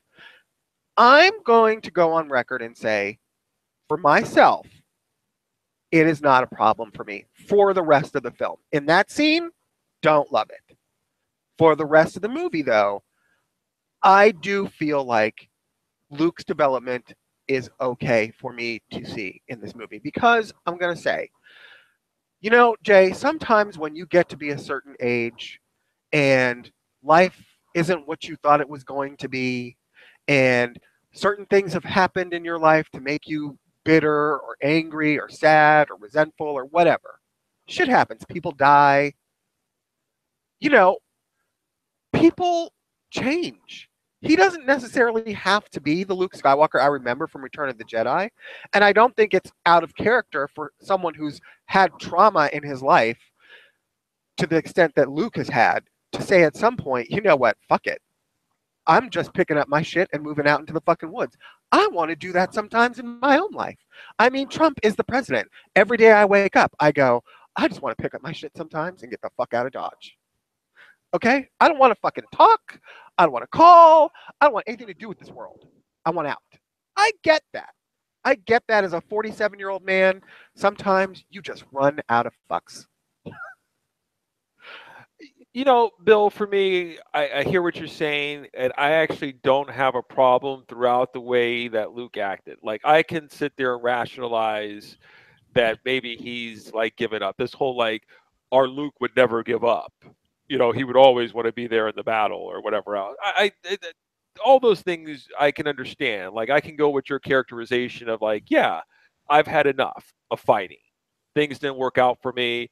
He's questioning his role in life. I got you, midlife crisis, if you will, or you just don't give a fuck anymore. I'm okay with that. I guess I just feel like certain things were just kind of glib. You know, like it's unbecoming. And I feel like with some of his direction on things, like it was just lacking. I mean, we spent the whole time on a casino scene, and I'm not really sure where Finn has developed. Um, like I don't. When I think back on it, I'm like, was just Finn running from one spot to the next? Did we even advance his storyline? What is his role in this whole thing now? I don't know. I feel like Finn was given a bigger part in The Force Awakens, but now I just don't know where he stands in this I think whole. his through line was more easy to track in The Force Awakens because you see him start on one side of the battle, and because of his connection with Rey, ends up on the other side. Now, what's weird is that he ends up having the same sort of journey in this movie, only he doesn't really have the same kind of connection to Rose as he does with Rey, or at least it doesn't display that in the film. So then you have to figure out, well, it's just him sort of learning that he has to be more responsible for more than just himself. Like, he's ready to run away again, just like he was ready to run away in The Force Awakens in this movie, only to see that these sort of downtrodden people out there in the farm or whatever on the Canto Bight planet kind of could use, he learns to fight for the cause in a macro way in this movie versus for I guess what his journey is instead of just doing him and his person Rey, he learns that there's more to it than just him and what he wants, that these people need help. Okay. I'm not saying it was executed well. I'm not saying that scene isn't superfluous. The whole Canto Bight thing, I agree, is a waste of time. And in all of Star Wars, there was one scene before this movie that I felt like was the biggest waste of time in any Star Wars, and I hate it when it comes across in the movies, and I want to fast forward through it every time, and I never do, and that is the pod race in Episode 1. That scene to me is just like a big old time filler, and that's the same way I felt about Canto Bight. It's like, I don't know why this Harry Potter magic fucking horses running through fields with that Harry Potter music. It felt to me like it was tacked on in order to give Finn and Rose something to do. And look, I love Finn as a character, and I don't dislike Rose as a character. I think she's cute. I think she offers a little zest, a little something different. And you know something? It's not the worst thing in the world that somebody who has felt underrepresented gets some representation in the Star Wars movie. Okay, I'm good with all of that. Can we give them something, though, that feels essential? It feels like it's necessary to push the story forward instead of isolating them. Although, you could argue that Rey was isolated, but her story is more significant, I think, to the outcome of the film than what Rose and Finn were doing. I Which just felt like it was unnecessary. which goes. I've got about three more comments here, and then I'm going to get off being negative on Christmas Eve. But with part of that is what could have been. I hear there's cutting room floor material. He had like over 3 hours of worth of stuff here, but instead of spending all that time there, I think the whole idea with Rey and Luke meeting, that there would be more training. You would see Luke There is supposed to be a play third with training. Yoda, and you would see them work together. And it's kind of like it's just one. I'm just going to train you with one thing, which is just like 1 second, and then we're off and moving on to the next thing. And I'm like, she's not even there getting training from the. This is the whole meeting I've been waiting for, where you could sit there and have impart the knowledge. You know, the Obi-Wan, here, channel the Force, Luke. I'm going to have this little spinning ball zip around and shoot like electroids at you. You got to kind of figure it out. I mean, you're sitting there waiting for this whole thing of like Yoda and Luke. Let's test y'all, lift up the ship. All these things all things that could have been very cool of the old teaching the young. And it just happens for a second where you really just have Luke just being a dick and being aloof. And it was frustrating for me. And then to follow that out with the Poe character, I had a big thing that hasn't changed from the first or second viewing. A lesson on the second viewing is I feel like with his writing, it's the whole idea that Poe is not the leader. Now, I mean, you explained to me the Finn thing. The Right. Poe thing I got because he kept showing it to me like several times. Poe, I'm a hothead. I'm trying to do what I need to do, and people are like, Poe, you have to be a leader. You got to scale it back a little bit. Like every scene, they kept trying to show that Poe was a good man. He's a leader. He's a bit of a hothead, but his heart's in the right place. And with his writing, it just seemed as though, like every chance he got, like Poe was in this position. I'm kind of rambling here. Um, Laura Dern. Poe kept asking what the plan is. The most trusted pilot that they have, the one that Carrie Fisher Leia wants to turn over to him, the keys for leadership for this rebel boy. They just don't tell him the plan very simply. Like, don't worry, Poe, we're going to be trying to go over to this planet. Like, I feel as though, like, why don't you just tell him? No, because you're just trying to create some extra fiction, which leads to a mutiny, which should have never happened. All you have to do is tell. It's an inner circle. Everybody has an inner circle of several people. I don't understand how Poe's not part of that when he's on the bridge talking with Leia. She's his right-hand man. It's almost like Trump not communicating with Mike Pence. It just seems mind-boggling to me. And that Or Omarosa when they escort her from the White House. Yeah. So, in this whole thing where when Luke lands and he talks with Leia and then he walks out and then Finn wants to go help him out and then Poe says, no, I think Luke wants us to try to escape. I'm like, is there a scene missing where Luke sends him a force thought that says, you guys try to get out, I'm going to try to hold them off? Something like Poe's just always guessing right. Is he force sensitive? It's just one of those things like it seems like it's executed weakly. Like it just doesn't make sense. Like there's holes. When Laura Dern turns a ship around, while it's very great that she sacrifices herself, leads to one of the most visual, stunning images I've seen on a big screen. Wouldn't they have just put a robot in charge of that? Does she have to fly the ship? They have a million robots. Is somehow CP3OPO's robot life more important than her human life? Like certain things like for a Star Wars thing and as much eyes and scrutiny and care that they put in these movies, it's almost like it's almost done to be visually stunning as opposed to just kind of like this doesn't have to make sense. Just do it differently. I don't know how you do it. Like I can watch Star Wars, Empire Strikes Back, and Return of the Jedi.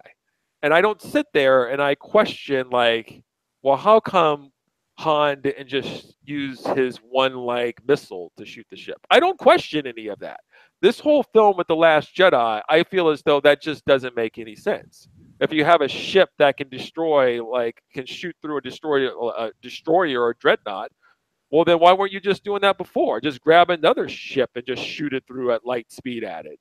It just kind of like you're just like, okay, if you're gonna, Well, one person the shouldn't idea. be in charge of one person who hasn't been part of the Star Wars world or universe shouldn't be in charge of directing and writing the fucking movie without there Well, being assistance from other people. but It just there seems. was assistance. I mean, the thing about it is, and that we always talk about this I'm is, sorry, I'm getting worked up a little. that's okay. There's a fine line between giving somebody creative freedom to push boundaries and to change up the formula and keep things fresh, and still fitting it within the overall establishment of the grander universe beyond that single film. There is a story group at Lucasfilm made up of like 8 people whose job it is entirely to service the continuity of the movies between all platforms. So it goes from animated shows to comic books to reference books to video games. All of it now is in one singular canon. So that everything that is done blends over seamlessly into the other things they're doing.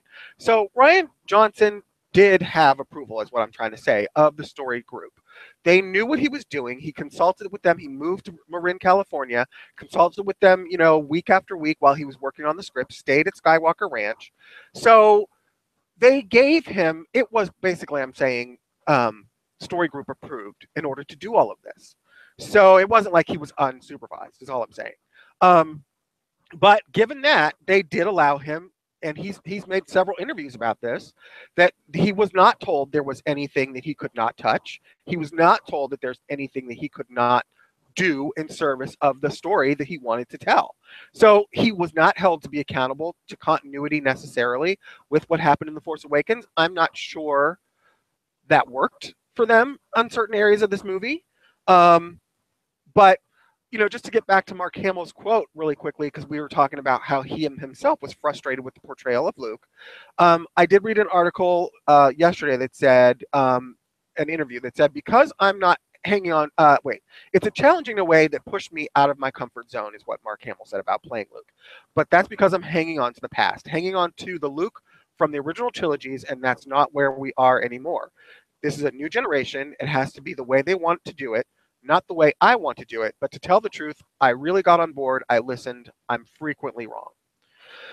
I'm always a fan of always saying that I don't expect the characters to stay in the same position that I saw when I saw them back when I was 18. We all grow and we change.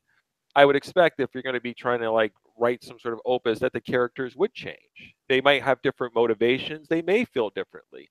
Maybe Luke at one point was gung ho, and as he's gotten older, he's gotten beat down. And what you said, I don't have many fucks to give. I don't have a problem with advancing or moving the characters in different directions that might be sort of like not consistent with when we saw them back in Return of the Jedi, if you will.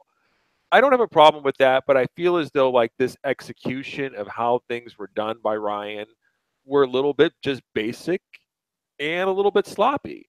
It's not even so much all the characters. It's essentially his story, and it's almost like it's set pieces. Like there's like crucial parts that we need to see. We need to see Snoke. We need to see Rey, her interaction with Kylo, where we're gonna go, and it's everything else is sort of like in service to that, and it's kind of filler around there of like, let's just try to advance these characters. Like okay, we have to move Poe in this position. Okay, we introduce Rose, and then Finn, and give it seems all this is what I'm saying. J.J. Abrams did the impossible task of somehow uniting people and saying, like, generally speaking, like, you know what, this is kind of cool. I don't know how you did it, but you put us on the same page, and we're looking forward to where this might go. Rian has seemed to, as you pointed out so eloquently, has at least created this appearance that some people are not happy. And all I would say at the end of the day is, I don't know where we go to the third one, but I can't say that if Rian Johnson was a part of, if he was no longer a part of it, I'm not going to sit there and be like, I'm disappointed. I just don't know if I'm really interested in seeing the stories that he is going to tell. I mean, I would have probably thought they would have waited until something like, it's like JJ. If people like what he did, then that seems like a good bet that maybe you should keep him on board and see where he goes with it, because people were happy. If people are not happy with Rian, and I'm talking a segment, whatever else it is, the vitriol, you can sit there and say that's not like, the box office doesn't bear that out. Maybe some fans are upset. That's not enough. I don't know. I just don't know if you really need to be courting that. I don't think anything good's going to come from it. I just have. This is the problem for me with the character development and the certain aspects of Luke's personality. Like you said, I'm okay with catching up to a character 30 years after we last saw them and having them change in certain ways. As long as, for me, Luke found his way at the end. And for me, that is one of the most powerful scenes, again, in all of any Star Wars film, when we have Kylo coming to storm the castle where the rebels are hiding, and Luke, after having told Rey to get off the island, and we think Luke's just done with this situation, he pulls a Return of the Jedi where he walks into the scene with Leia. And I mean, that moment for me when I realized that Luke is back was just, I mean, it gave me goosebumps. And I was so hoping that there would be a scene between Leia and Luke, and it paid off in spades. It was one of the most beautiful scenes in the movie. But the problem with having that Luke start out as this sort of curmudgeonly, depressed guy, and between he coming back to save the movie at the end, there's a gap between how Luke was Luke and how Luke got to be this Luke we see at the beginning, that all of this stuff happens to him, and it happens off screen. And that is a big problem. When you have these life-changing events that happen to long-term characters, it is almost impossible to get the audience fully on board with whatever direction you're sending this character in if they don't recognize how or why and fully understand the motivations for how this happened to him. And one flashback scene of him standing over Kylo that's shown from 3 different perspectives isn't enough to get people to say, I understand why Luke is on this island. I understand why he's like this. I understand what happened to him, traumatized him to the point where he ran away. There was too much exposition about it and not enough showing it.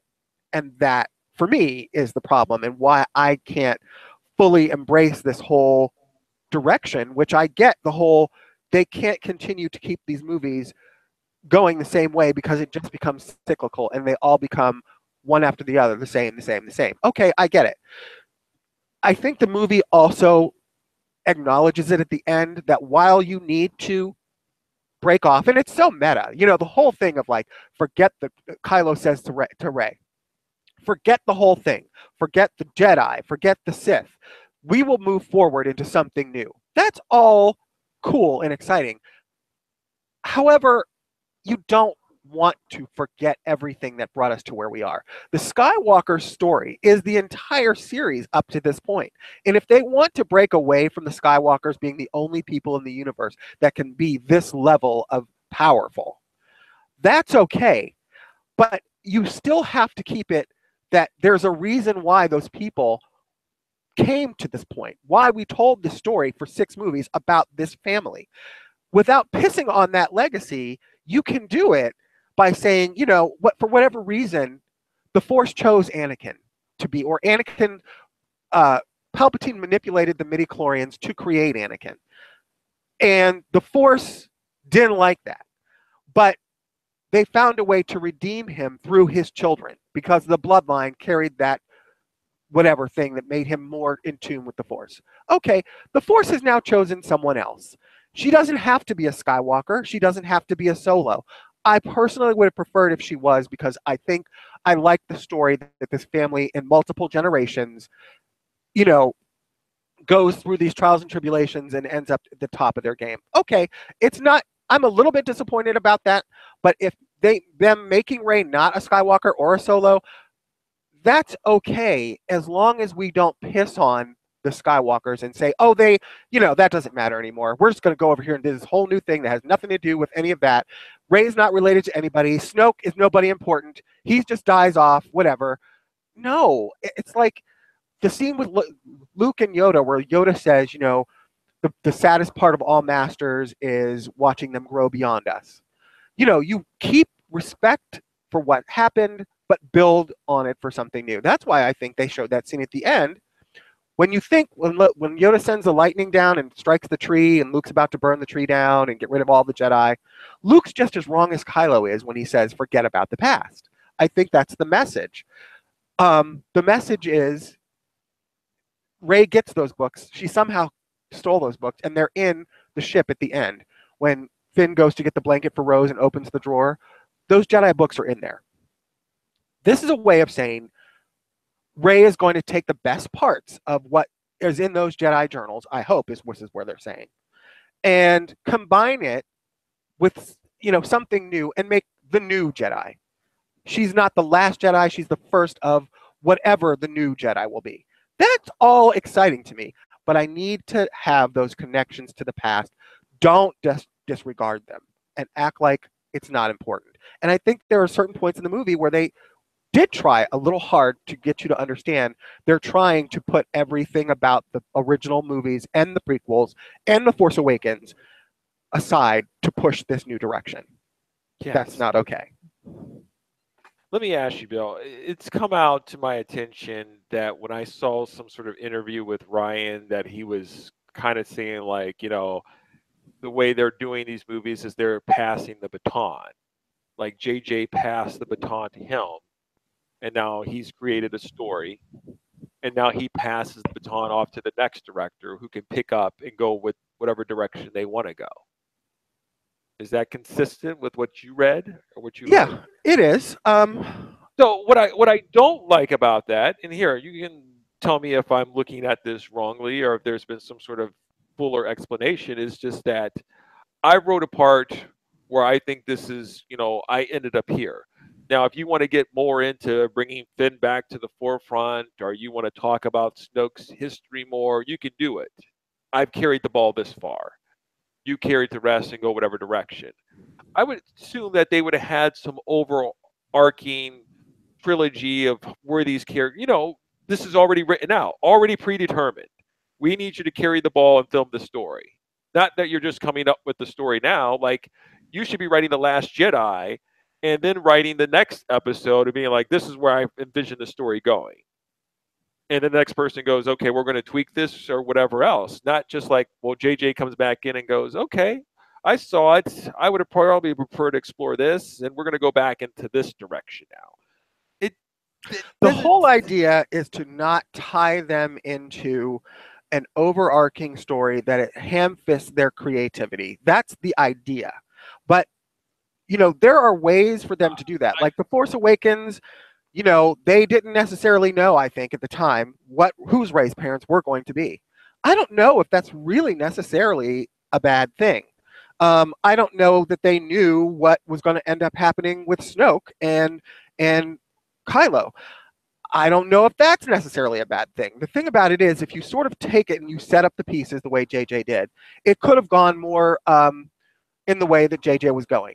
I'm sure it wouldn't have opened with Luke Skywalker throwing the lightsaber over his shoulder if JJ would have directed this movie. I'm not sure Snoke would have been killed in this movie if JJ had wrote the movie. But, I don't necessarily think that Snoke, because part of the impetus of Rian Johnson's direction was to subvert expectations. That is the fresh part of it. It's not bad to sort of surprise people, and this is but it's a fine line. It's kind of a thing you want to try, but it's a fine line. Yes, it's the whole idea. The thing about it is, it's not done in a very, what's the word, dignified. Well, it's sort of heavy-handed, and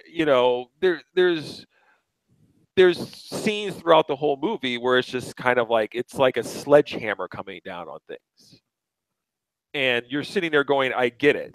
And then you keep smashing it with the hammer. And I'm like, you got to let up. The people, your audience, it seems like it's just basic 5-year-olds. Like, we all get that the story has to push forward. We know we have to get past some of these legacy characters, allow these other characters to breathe on their own and set out on their new adventures and not be hamstrung completely by the past. We all understand. The average, I would say, Star Wars fans understand this. And the fact that you have to keep slapping me in the face on it, I just don't know if it's a really smooth or positive way of going about doing it, to be quite honest. If you give these new characters the focus of the attention, okay, then you better make it count in a way that made us fall in love with the original characters the first time. Because if you give us some bullshit with Finn, where he races off with Rose on some side adventure with some big horse things, then people are going to feel like, well, I mean, they put the guy in here because he's a winning character, but then they didn't really give him anything essential to do to push the story forward. You can't just say, I'm going to focus on the new characters because they're the new characters and not give them anything substantial to do, because that's when you get people going, well, are we just having this black stormtrooper guy in here just so we can have a black major character? Yeah. He doesn't really have anything to do.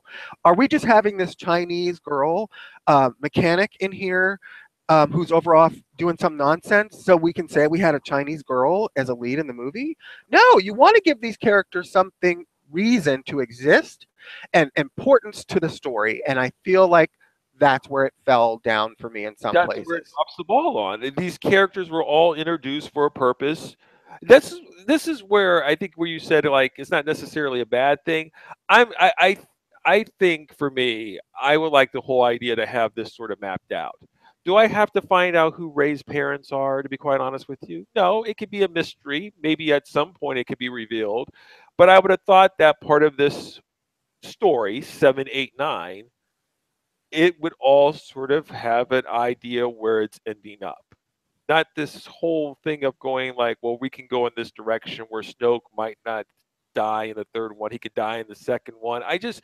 It feels as though like we're just, okay, I'm going to come back in and pick up the piece and see where we're going to go. I feel like it does.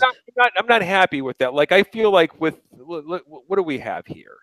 It's like when Peter Jackson is doing, I mean, it's a book. It's a little bit different. I know where we're going to go. We're going to film all three. We know where we want to end up at. Shouldn't they know where they're going with this story overall? I mean, Rian Johnson could come in and maybe add his little sting to it, but at some point in time, we have to end up over here. This is where we want to go. As a group, we sit down and map it out.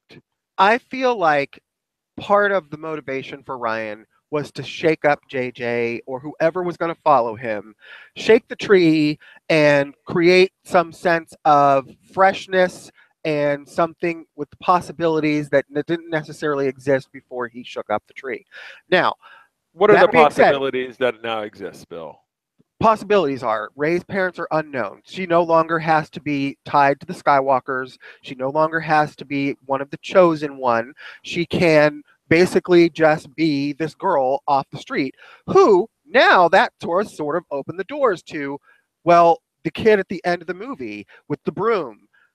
You know, Rey's existence can inspire poor people, old people, young people, people all over the galaxy that see this little urchin girl who was nothing, doesn't necessarily have to be tied to whatever people held that power before her. And now the idea is that now anyone can be the most powerful Jedi in the galaxy. You don't have to be tied to the history of what they came from. You have that power within you as well. That's a great message, and it does open up a huge world of possibilities for the films. I don't know that JJ was going to do that in the direction of the movie. I don't think it's a bad one that Rian did. But as far as what JJ has to do for the third one now, I think, because Rian pushed JJ or whoever was going to follow him to the edges. Keep it fresh. Let's not necessarily do what people expect. Okay. Now, JJ's job is to push back in the other direction from Rian's out there-ness and bring it back more towards what makes everybody happy about Star Wars. So, push the boundaries, but keep it within. You know what? Listening to you, this is what I would have probably preferred, to have both of them work together. Sure, okay. but JJ didn't even know he was going to direct it at that point. Yeah, it was Colin Trevorrow who got fired. So you have a team, and it seems like if you're going to have somebody like Rian, then you have him work with somebody else. I get what you're saying. What Rian's job and what he did is sit there and open it up like a hornet's nest. He hit the hornet's nest, and now you got to figure out which direction you're going to go. This should all have been decided anyway. Work with it and go, okay, I'm here to make sure you keep it fresh. All right, well, this is what we want to do. You're like this, nope, we should kill off Snoke. That would sit there and shake up people's expectations that he's not going to be around for a third one.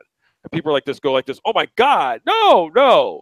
All right, well, let's think about it. But okay, well, that's great. Yep, you know what? Here's another scene. We're gonna have Luke throw his lightsaber over his shoulder to say we don't give a fuck about the past. Okay, okay. Well, you know what? Can we soft pedal that one? I get it what you're saying, but let's soft pedal that one. How about we sit there and have him say some wise words and say, put it down and goes, I can no longer wield this anymore. I've grown past it. Okay, how about that? It seems as though you can have that, but I just So, for I'm example, frustrated to where it seems as though like if you brought in people to watch this off the streets, and you being a Star Wars fan who's steeped in the history, who watches the Rebels and the Clone Wars shows, I know you don't enjoy Rebels, you know more, you've read probably George Lucas's book and watched the films, that you come in and you walk out of the first viewing. I understand that you've enjoyed it more the second time. We understand how I feel and what other people reacted to this. That if you put the people in there, that you would sit there and have a test audience would go like this, we have some problems. And it's not so much even a problems of going, by the way, I just don't like it that it's not my Luke. I think it's beyond that. Like there just seems to be problems with execution and direction that people just sit there and go, that doesn't make sense. I just don't know how it gets from here to there without having these people who are quote the experts see this. well, I mean, again, I think that there's some usefulness of thinking outside the box. For example, when they were having Rey go onto the Millennium Falcon and Kylo and her were doing that mind meld thing, and you have her going back onto the Snoke's ship and she's going up the elevator and had the handcuffs on. I'm sitting here going to myself, I can't believe after they stole that shit from The Force Awakens to do the whole Death Star thing all over again. Now I'm going to have to sit here and watch a repeat of the exact shit that happened in Return of the Jedi, where Vader takes Luke to meet the Emperor. Now we're going to have Kylo take Rey to meet Snoke. And it's like beat per beat, even to the point where he's taunting her, telling her to look at her friends as they're destroyed. And I'm like, I can't believe what I. Boom, Snoke's dead. Oh shit, I didn't see that coming. That is a subversion of an expectation that is an example of one that worked for me in the movie. Because what it does is gets Kylo, who, by the way, I also love that scene when Snoke is taunting him about the mask and take that ridiculous mask off. Because you know what? To be honest, I love The Force Awakens, but the fact that Kylo Ren was walking around in a Darth Vader mask when he didn't actually need one is ridiculous. It's ridiculous that he's just emo Kylo. And Snoke saying, this is just stupid. You need to fucking be a man. Stand up and fucking take that bitch and cut her head off. Okay? I mean, that kind of shit was surprising, only to then have Rey and Kylo go into that scene where they're like teaming up after he kills the Snoke guy. That was all gold for me. All of that. Because it took a scene that I thought was going to be so trite and so repetitive in this movie, and it subverted my expectations, but in a great way. But really what it does is, with Snoke dead now, it forces Kylo into becoming the most evil of all evils ever before the end of the third movie, which now resets your expectations for what the fuck is Kylo going to do now in the third one. He's fucking killed his own father. He tried to kill his mother. He killed Luke Skywalker, or was responsible for Luke Skywalker's death. Now he is in a place where Vader never really got to be in Jedi. And so now it's like, that is exciting, because now you wonder, how big bad can Kylo become? And what is it going to take to stop him? And is Rey going to be up to it? I mean, all of that was good stuff. It's just, like I said, some of the things that they did that didn't service that particular story. I mean, if we're going to say Rey and Kylo was the heart of the movie, that relationship and that storyline really does work for me.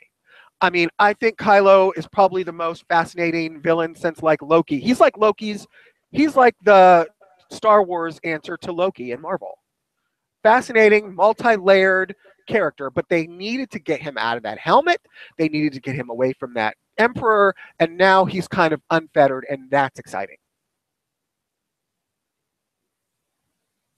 Okay. So yeah, I don't love the movie unequivocally the way I did The Force Awakens, but there were some things and some scenes in there that worked for me terrifically. Like I said, some of the best in all of Star Wars, and some stuff that I felt like was expositionary and extra and did not need to be in there. I don't know why Maz Kanata had to be in that scene where she's, zipping around with the jetpack. I felt like that was kind of a weird waste of time. The whole dice thing as a plot device is so. I mean, I've seen Star Wars 1,000 times. I had no idea where those fucking dice came from. I went back and read about it, and it was given to me that it was in one scene in the Millennium Falcon when they're about to go to the Death Star.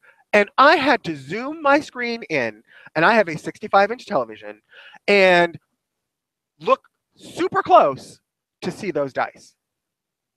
For one split second, those dice are in the first movie. That's it. They're never referenced again. It never comes out again. I felt like that was a MacGuffin that really was junky, clunky, bumpy. When Luke pulls those dice in that movie, I'm like, where the fuck did those dice come from? And what do they mean? And what does it mean? And if I hadn't gone back and researched it, I'd still not know. And I don't know if that then gives the impact that it's supposed to have when Luke gives Leia the dice to remind her of Han at the end in that wonderful scene between the two of them. And then again, when Kylo finds the dice that turn out to be part of Luke's apparition, to remind him of his father. If I didn't know where those dice came from, which I didn't when watching the movie, then I don't know how that affects. I think that was kind of a weird connection that they were trying to make with those dice. I guess where I'm at on this, for me, and my conclusion is that when I watch certain movies, and there was some positives, obviously, to The Last Jedi, I look at the whole thing as a whole with the director, and I go, if they sit there and they go, we're going to give this person several more movies, I hope I walk out and go like this, oh, yes, please give this guy several more movies. I don't walk out of that saying that with Rian Johnson. What I'm saying is, please bring back J.J. Abrams and find somebody else to do some other movies. Yeah, That's what I want. I'm not going And to. it's like with the Russo brothers. When I saw Winter Soldier, and then I found that Kevin Feige was going to put them on other movies, I sat there and go, you know what? I love their direction. I mean, this is my personal opinion, obviously. I know some people might not like it, but I go like this. I go, this is what I want.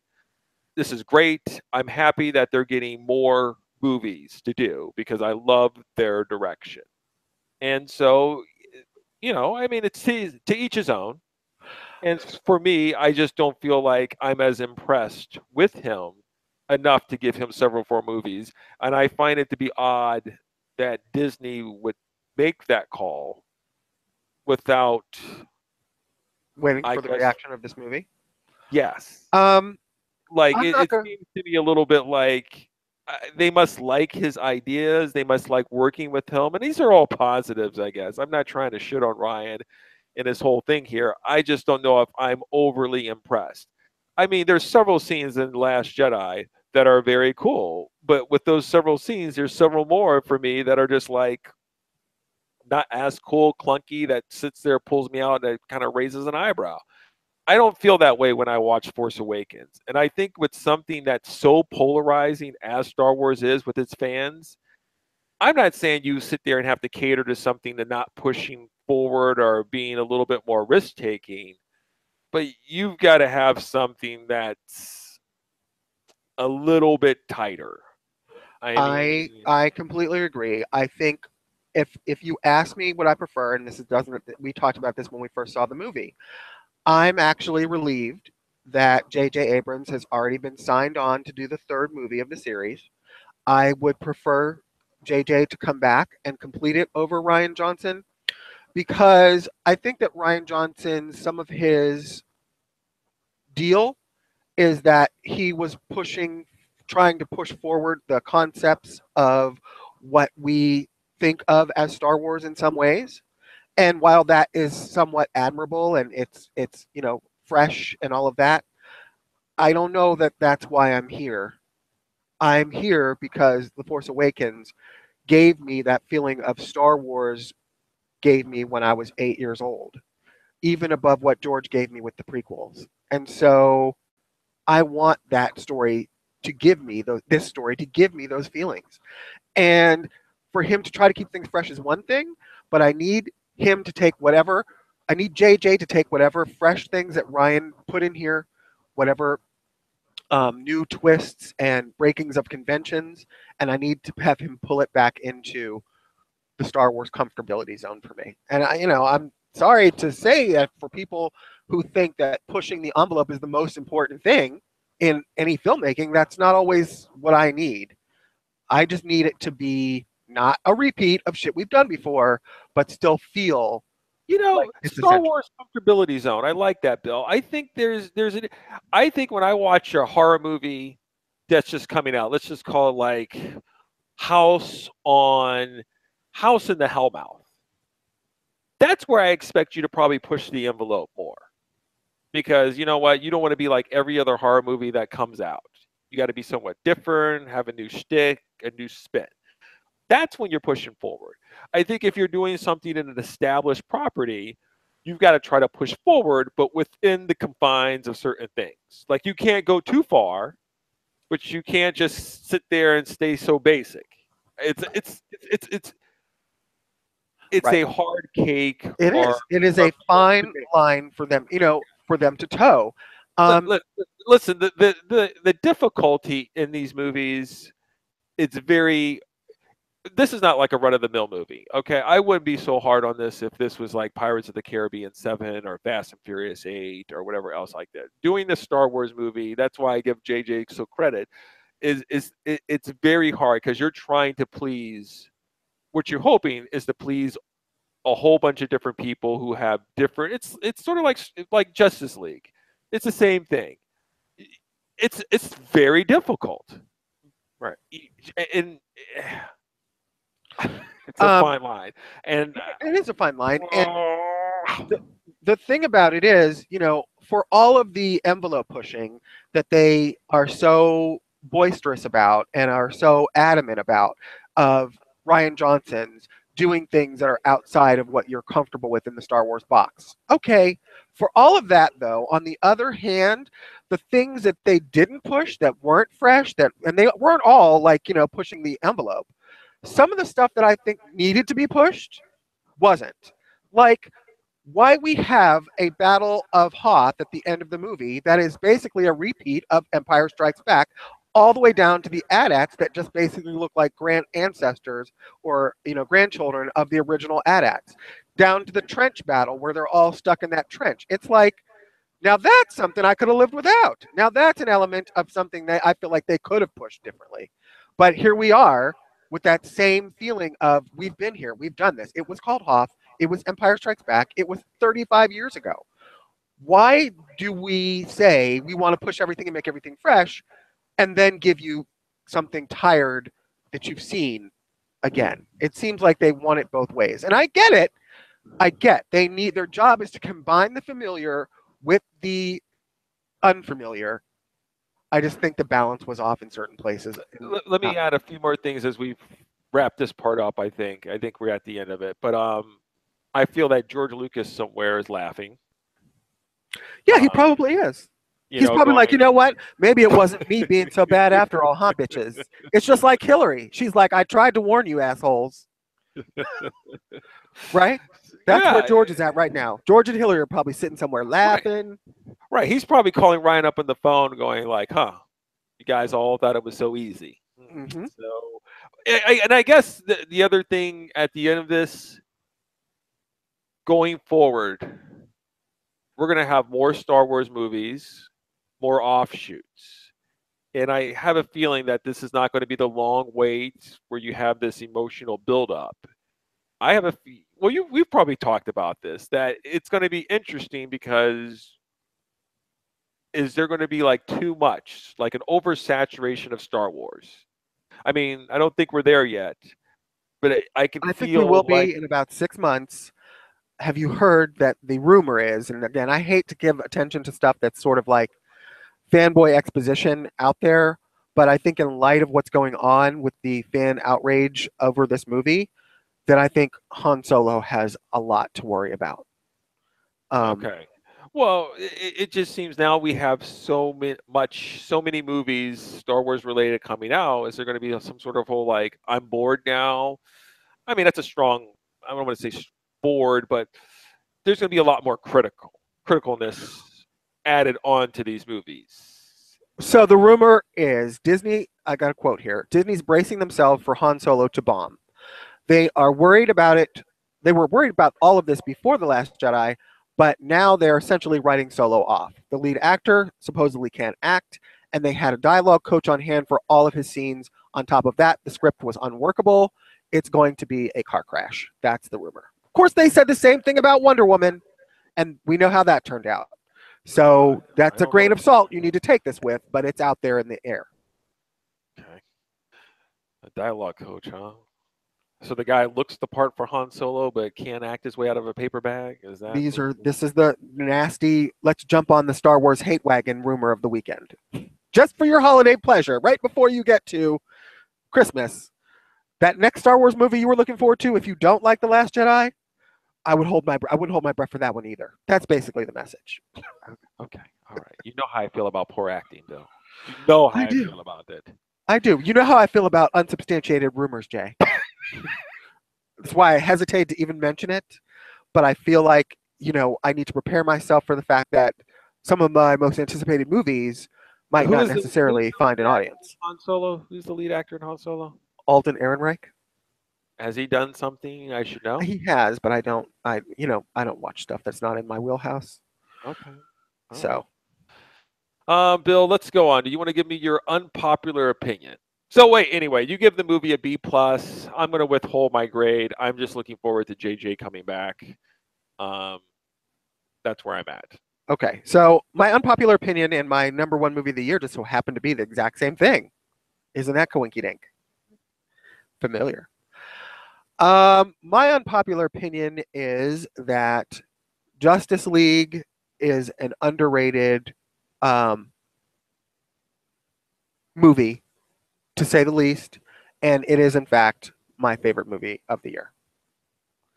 When I go pound per pound, minute per minute, screen time that I sat in the movies this year, Justice League for me gave me more clapping, excited, edge of my seat, I can't wait to see what happens next feelings than every movie I've seen this year, including The Last Jedi. Because they gave me a Wonder Woman that I've always wanted to see since fucking Linda Carter. That some parts of Wonder Woman movie gave me, but it wasn't fully there. They finally gave me fucking Henry Cavill come into his own as Superman, which I've only been waiting since they rebooted this franchise to get. Behaving in a way that Superman should fucking behave. Batman, the same thing. I thought Ezra Miller was great as the Flash. I just loved everything about this movie, and it is my most fun I've had in a movie all year. So I can't give it to The Last Jedi, even though I love that movie too. It comes at obviously second.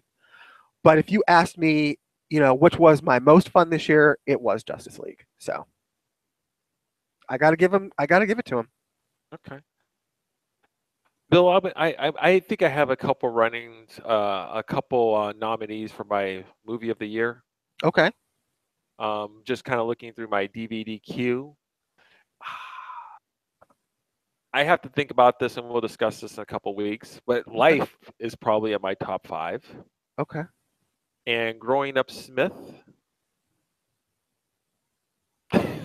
What? Was that a disc? Were you saying? Coming of age tale that chronicles the tribulations of a 10-year-old boy, Smith Bhatnagar, as he tries to maintain a balance between the traditionally oriented Indian family and his embrace of American culture and suburban life. And why is this your favorite movie, or one of the contentions for your favorite movie? I think it was just very enjoyable. I gave it 5 stars. I watched it, and it was just very touching, heartfelt tale of, growing up. It kind of got to me. And what sets it apart from the other movies that you've seen this year, then? Was it the way the story got to you? Was it the acting of the kid, who you normally don't like kid actors? I don't know. I've seen it several months ago, so I can't really remember. Okay. but I know that it probably just touched me. And if I Okay. gave it 5 stars at the time, and I look back through my queue of movies, my history, if you will, from Netflix, there's only sort of 2 movies that I gave 5 stars. It was Growing Up Smith and Life. Okay. So I guess that says something. So Um, but anyway, but so it's these are these the top two then basically you're deciding between? yeah. But I Okay. want to make sure I go through things because not everything I get on DVD, like Logan, we saw in the movie theater, so that was not necessary for me to get the to Netflix. get it on Yeah. disc. And I Right. think I would have probably given that movie 5 stars for a lot of reasons. Not that I would Okay, have so that's a watched it. third one in contention. Yeah. So I mean, I gotta think about it. But I do have an unpopular opinion before we get the box office mojo. Okay. Um, I'm concerned about Ready Player One. Okay. I'm excited for the story, but I'm worried about the direction of Spielberg in this, and that it sort of looks like the CGI looks a little bit wonky for me. Right. It looks weird for me, and I'm hoping it doesn't turn out to be some sort of Transformers things where I can't make out something or it's so unclear. And I also hope that it's not going to be some sort of cliche where, like we're all people. Like every 5 minutes, it's going to be the Ryan Johnson, you trying to beat me over the head with some sort of positive thought. I just don't know if Um, it's called unpopular opinion. That's your it's segment. interesting because the CG is an element that normally doesn't bother you that much, and I'm usually the one that's more harsh on CG elements. This is from a trailer. It Right. looks weird to me. I didn't. I mean, I'll have to go back and watch it on my big screen TV. But when I saw the trailer at work, I didn't really notice any particular things that really stood out to me as far as like wonky CG. But I will go back and watch it again. I have a lot of faith in Steven Spielberg, in particular when he does these kinds of fantasy element movies that give me the feeling of why I am a Steven Spielberg fan. Steven Spielberg grew up a long time ago, and he's kind of moved away from these sort of fantasy element movies. For the most part, he does like big people movies now. That's fine and dandy, but I love it when he goes back and sort of expands my imagination the way he did with Jaws and Indiana Jones and E.T. So, I'm looking forward to it. I think the whole 80s kind of um, vibe of all the pop culture shit that we grew up on in the 80s and the 70s is going to add an element of, nostalgia, obviously, for a lot of people, including me. So, I'm looking forward to it. I'm actually, from what I've seen, This movie is certainly in Steven Spielberg's wheelhouse. This is his bread and butter. I guess that's why it's unpopular for me to say that. I see oh, it. yeah, I'm concerned. that's I'm fair. concerned. All right. This is interesting for me here. I'm looking forward to this box office mojo. I don't like clicking on the news bill. I told you I've been looking at the news more lately. Like I feel like I'm capable of looking at it nowadays a little bit more. Um, but still, sometimes I just click on it. I'm just like, this world's just gone mad. It's just gone mad. It's a madhouse. Madhouse. Anyway, for this Christmas Eve weekend, Bill, of December 22nd to the 24th, it is the 24th for publishing this show. The number one movie, shocker, Star Wars The Last Jedi. It held off the opening of 5 different movies. The Force is strong. Are you there? Yeah, I'm here. Are For you there? some unknown reason, my Internet Explorer just crashed. I don't know why. Okay. I'm still here. Okay, well, I'm back. That didn't take too Okay. long. Okay. All right. Okay, Did you hear what I said? I did not. I said the Star Wars Last Jedi is the number one movie. It's held off the opening of 5 different new movies. I'm not surprised. I'm glad that it's not, tanking out. Because, Its it worldwide is, gross currently is at $745 million. it's a lot of money. I heard that it's made under 100 million less or over 100 million less so far at this point in its release than The Force Awakens. So a Yes, lot of people are like screaming, like, it's not going to bomb, but is it going to be considered, a disappointment? Um, correct. It makes its money, but the people feel a certain way about it. The brand is Right. strong, but do you really want to bank on? Um, I don't know. Right. And the whole idea of Disney acquiring these movies and making The Force Awakens is to bring the fans back under one roof. So this seems to be antithetical to the whole motivation for them making these movies. And I hope they get back to the reasons why Force Awakens worked for people. Now this is what's interesting here. Jumanji: Welcome to the Jungle is the #2 movie. It pulled in $34 million.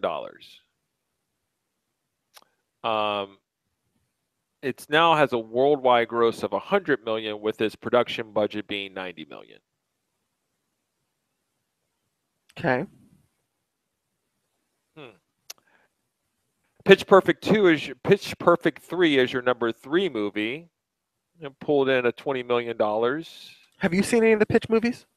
Yeah, I've seen all of them. I like them. Okay. Shocking because they're musicals, but okay. Well, I kind of like the a cappella thing where they sing it that way. I kind of enjoy that, to be quite honest with you. It's got a worldwide gross of 30 million. Its budget is $45 million in its first week of release. #4 movie, which I'm thinking you probably already saw or will be seeing shortly here, is The Greatest Showman. I am going to see it shortly. I have not yet seen it. I heard it's really not. I mean, if it's #3, that's not #4. the best. #4, that's really kind of bad. Yeah, it's pulled in $13 million and its budget is $84 million. Yeah, that's not great. No. But what's very interesting to me is the #5 movie, Ferdinand, animated. Isn't it about a bull? I don't understand it. Is it a new creation or is it based on some other thing from Kids' Book or something? You tell me, Bill. I don't know. That's why I'm like, Ferdinand, what's this shit? Click.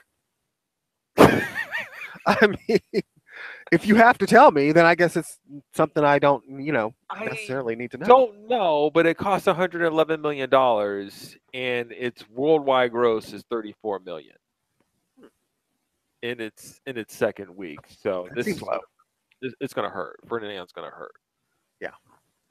I guess there's only room for Coco at this point in time. Yeah, I don't think Ferdinand's going to tear up the world of kids. What really sucks right now when I look at the top 6 movies, because the 6th movie is Coco, you have Fox with The Greatest Showman and Ferdinand. They've invested over $200 million, and they've pulled in only $40 million for these 2 movies. And now you know why they were ripe for by Disney, right? I mean, yes, that's an ass kicking right there, because when you're looking at Coco, which has got almost $500 million, and you got Star Wars, you've got almost like 1.5 billion rolling through. Just from those 2 movies. By the way, Disney also had this year, shit, what am I thinking? What came out from Marvel this year? Spider-Man: Homecoming, Thor: Ragnarok. Was there another Marvel movie this year? Oh, yeah. Guardians of the Galaxy 2. Guardians of the Galaxy. Yeah. Okay, Disney, in other words, Disney owns like 80% of the market for all motion pictures. Yeah, they're pulling it in there. It's very sad when I'm looking at it from the studio here going, this is just, they've invested over 200 million and they only have 40 million bucks, and it's only going to go down for them. That's just... First of all, I don't know what a movie with Ferdinand, called Ferdinand, needs to have a budget of, did you say $111 million? Yes.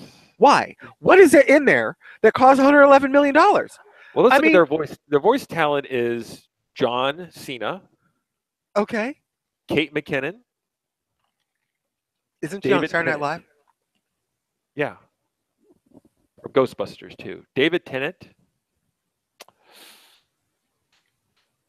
It can't be the talent, I don't believe. I mean, I'm just saying, I don't hear anybody in there that's on that, like, A-list level. I mean... Did they hire somebody? Why is the budget so expensive? And why are they approving a budget for a movie based on this bull that I've never heard of, and maybe you've never heard of, and putting it out like a week after Star Wars comes out? Who's the idiot that approved this? Yeah, that's very questionable, Bill. Very questionable. The number 7 movie, it's only important I have to get there, is Downsizing with Matt Damon. Oh yeah, that's doing terribly bad too. I heard. Yeah, it pulled in $5 million on a budget of 70 million. That's rough. You know, Matt Damon has to be like, shit. We might have to sell that fucking vacation home, babe. I don't know.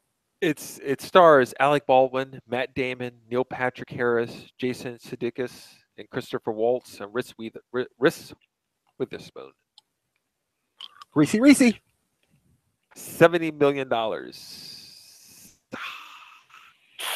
I guess we'll be watching that. I'll be watching that on DVD in a few months. Yeah. I don't know. I don't know. Okay. Something's got to give. Okay, that's tough. That's a lot of money out there. I don't know. Could they Okay, have made a anyway. movie with the same appeal, the same character, the same storyline, everything, and hired somebody less expensive than Matt Damon? Oh, apparently it didn't make a difference. It wouldn't have made a difference, so why not? You know, this is a tough time. This is what I'm saying anymore.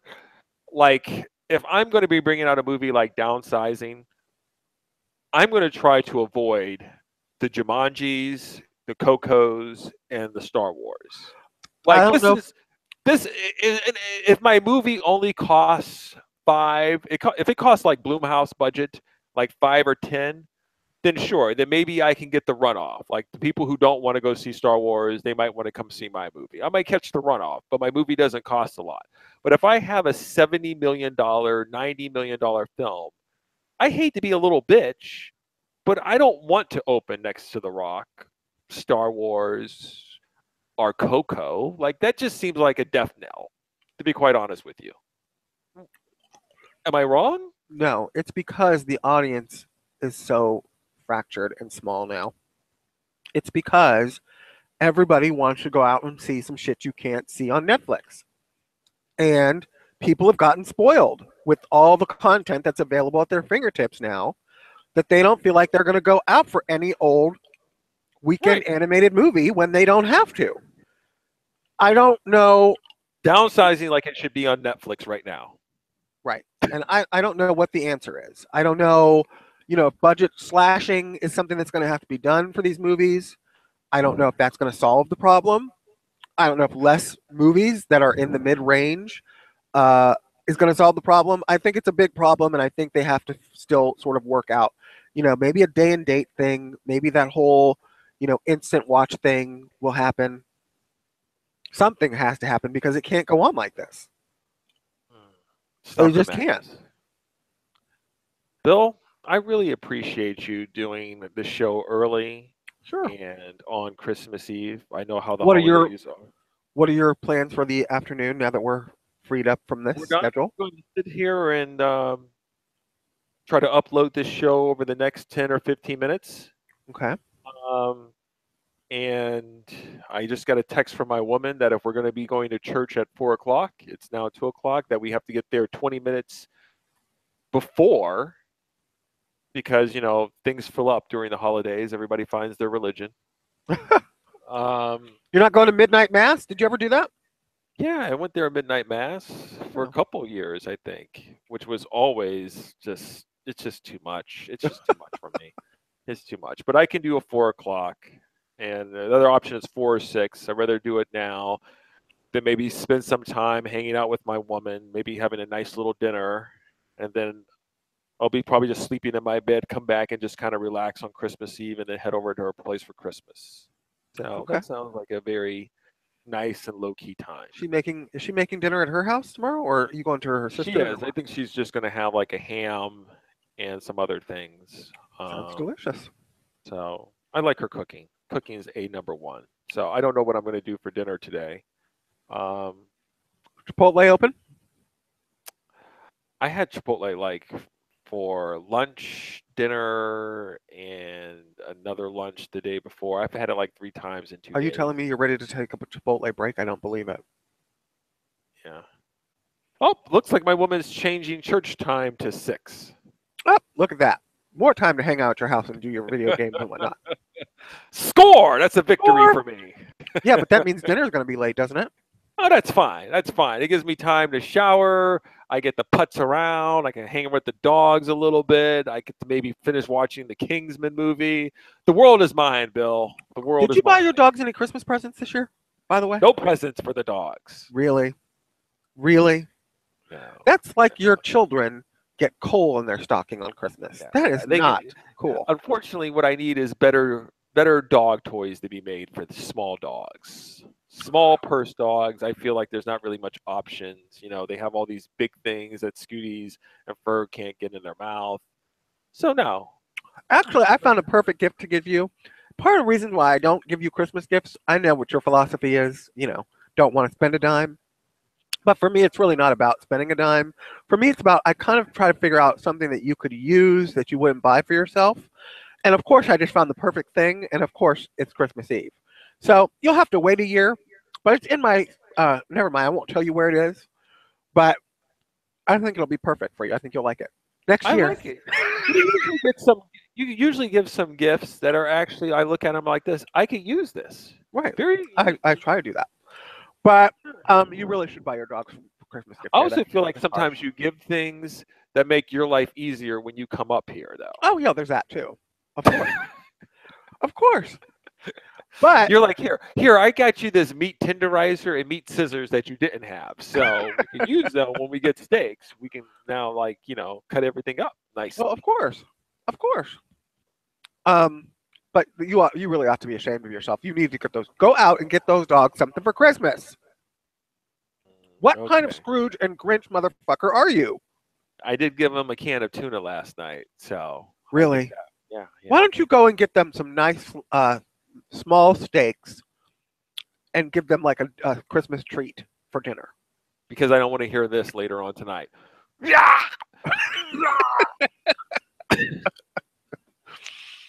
Okay, that's only Ferg though, right? Scooties can handle it, right? He can handle it. Scooties can handle We'll get it. Scooties a snack then, or a steak then. Why does he have to suffer just because he's got some kind of I'm gonna physically go down adept? there and get them a freshly unwrapped dental bone. Oh, Mr. that's Sean. nice. Scooties can use one based on the breath he had the last time I was up there, so good for him. Yeah, it's kicking. It's So he kicking. goes out to the Nothing like dog waking park up and doesn't to drive the dog- ladies away. Say what? Nothing like waking up to hot dog breath in the morning. Oh yeah, that's good stuff. Especially like when he yawns and it like exhales like 2 inches from your face when he's laying next to me on the couch, and it's like, oh my god, really? Oh. Oh, well, So anyway, okay, well, here we go. Let's do this.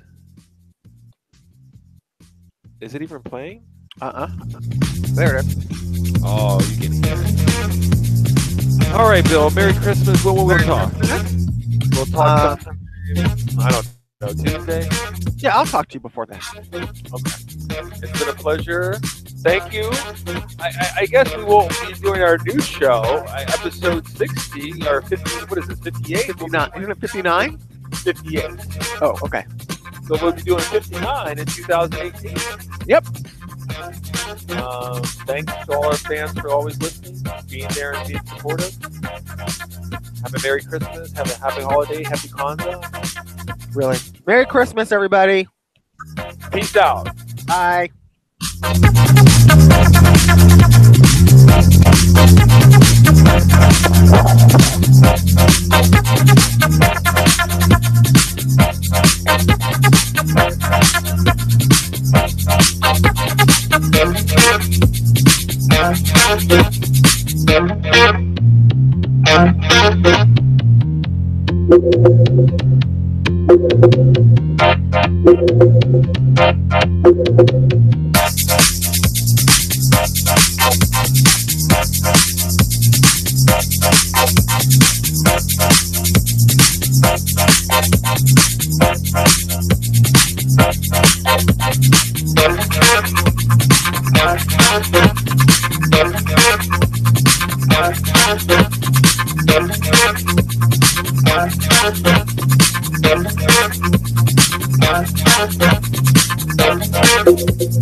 Thank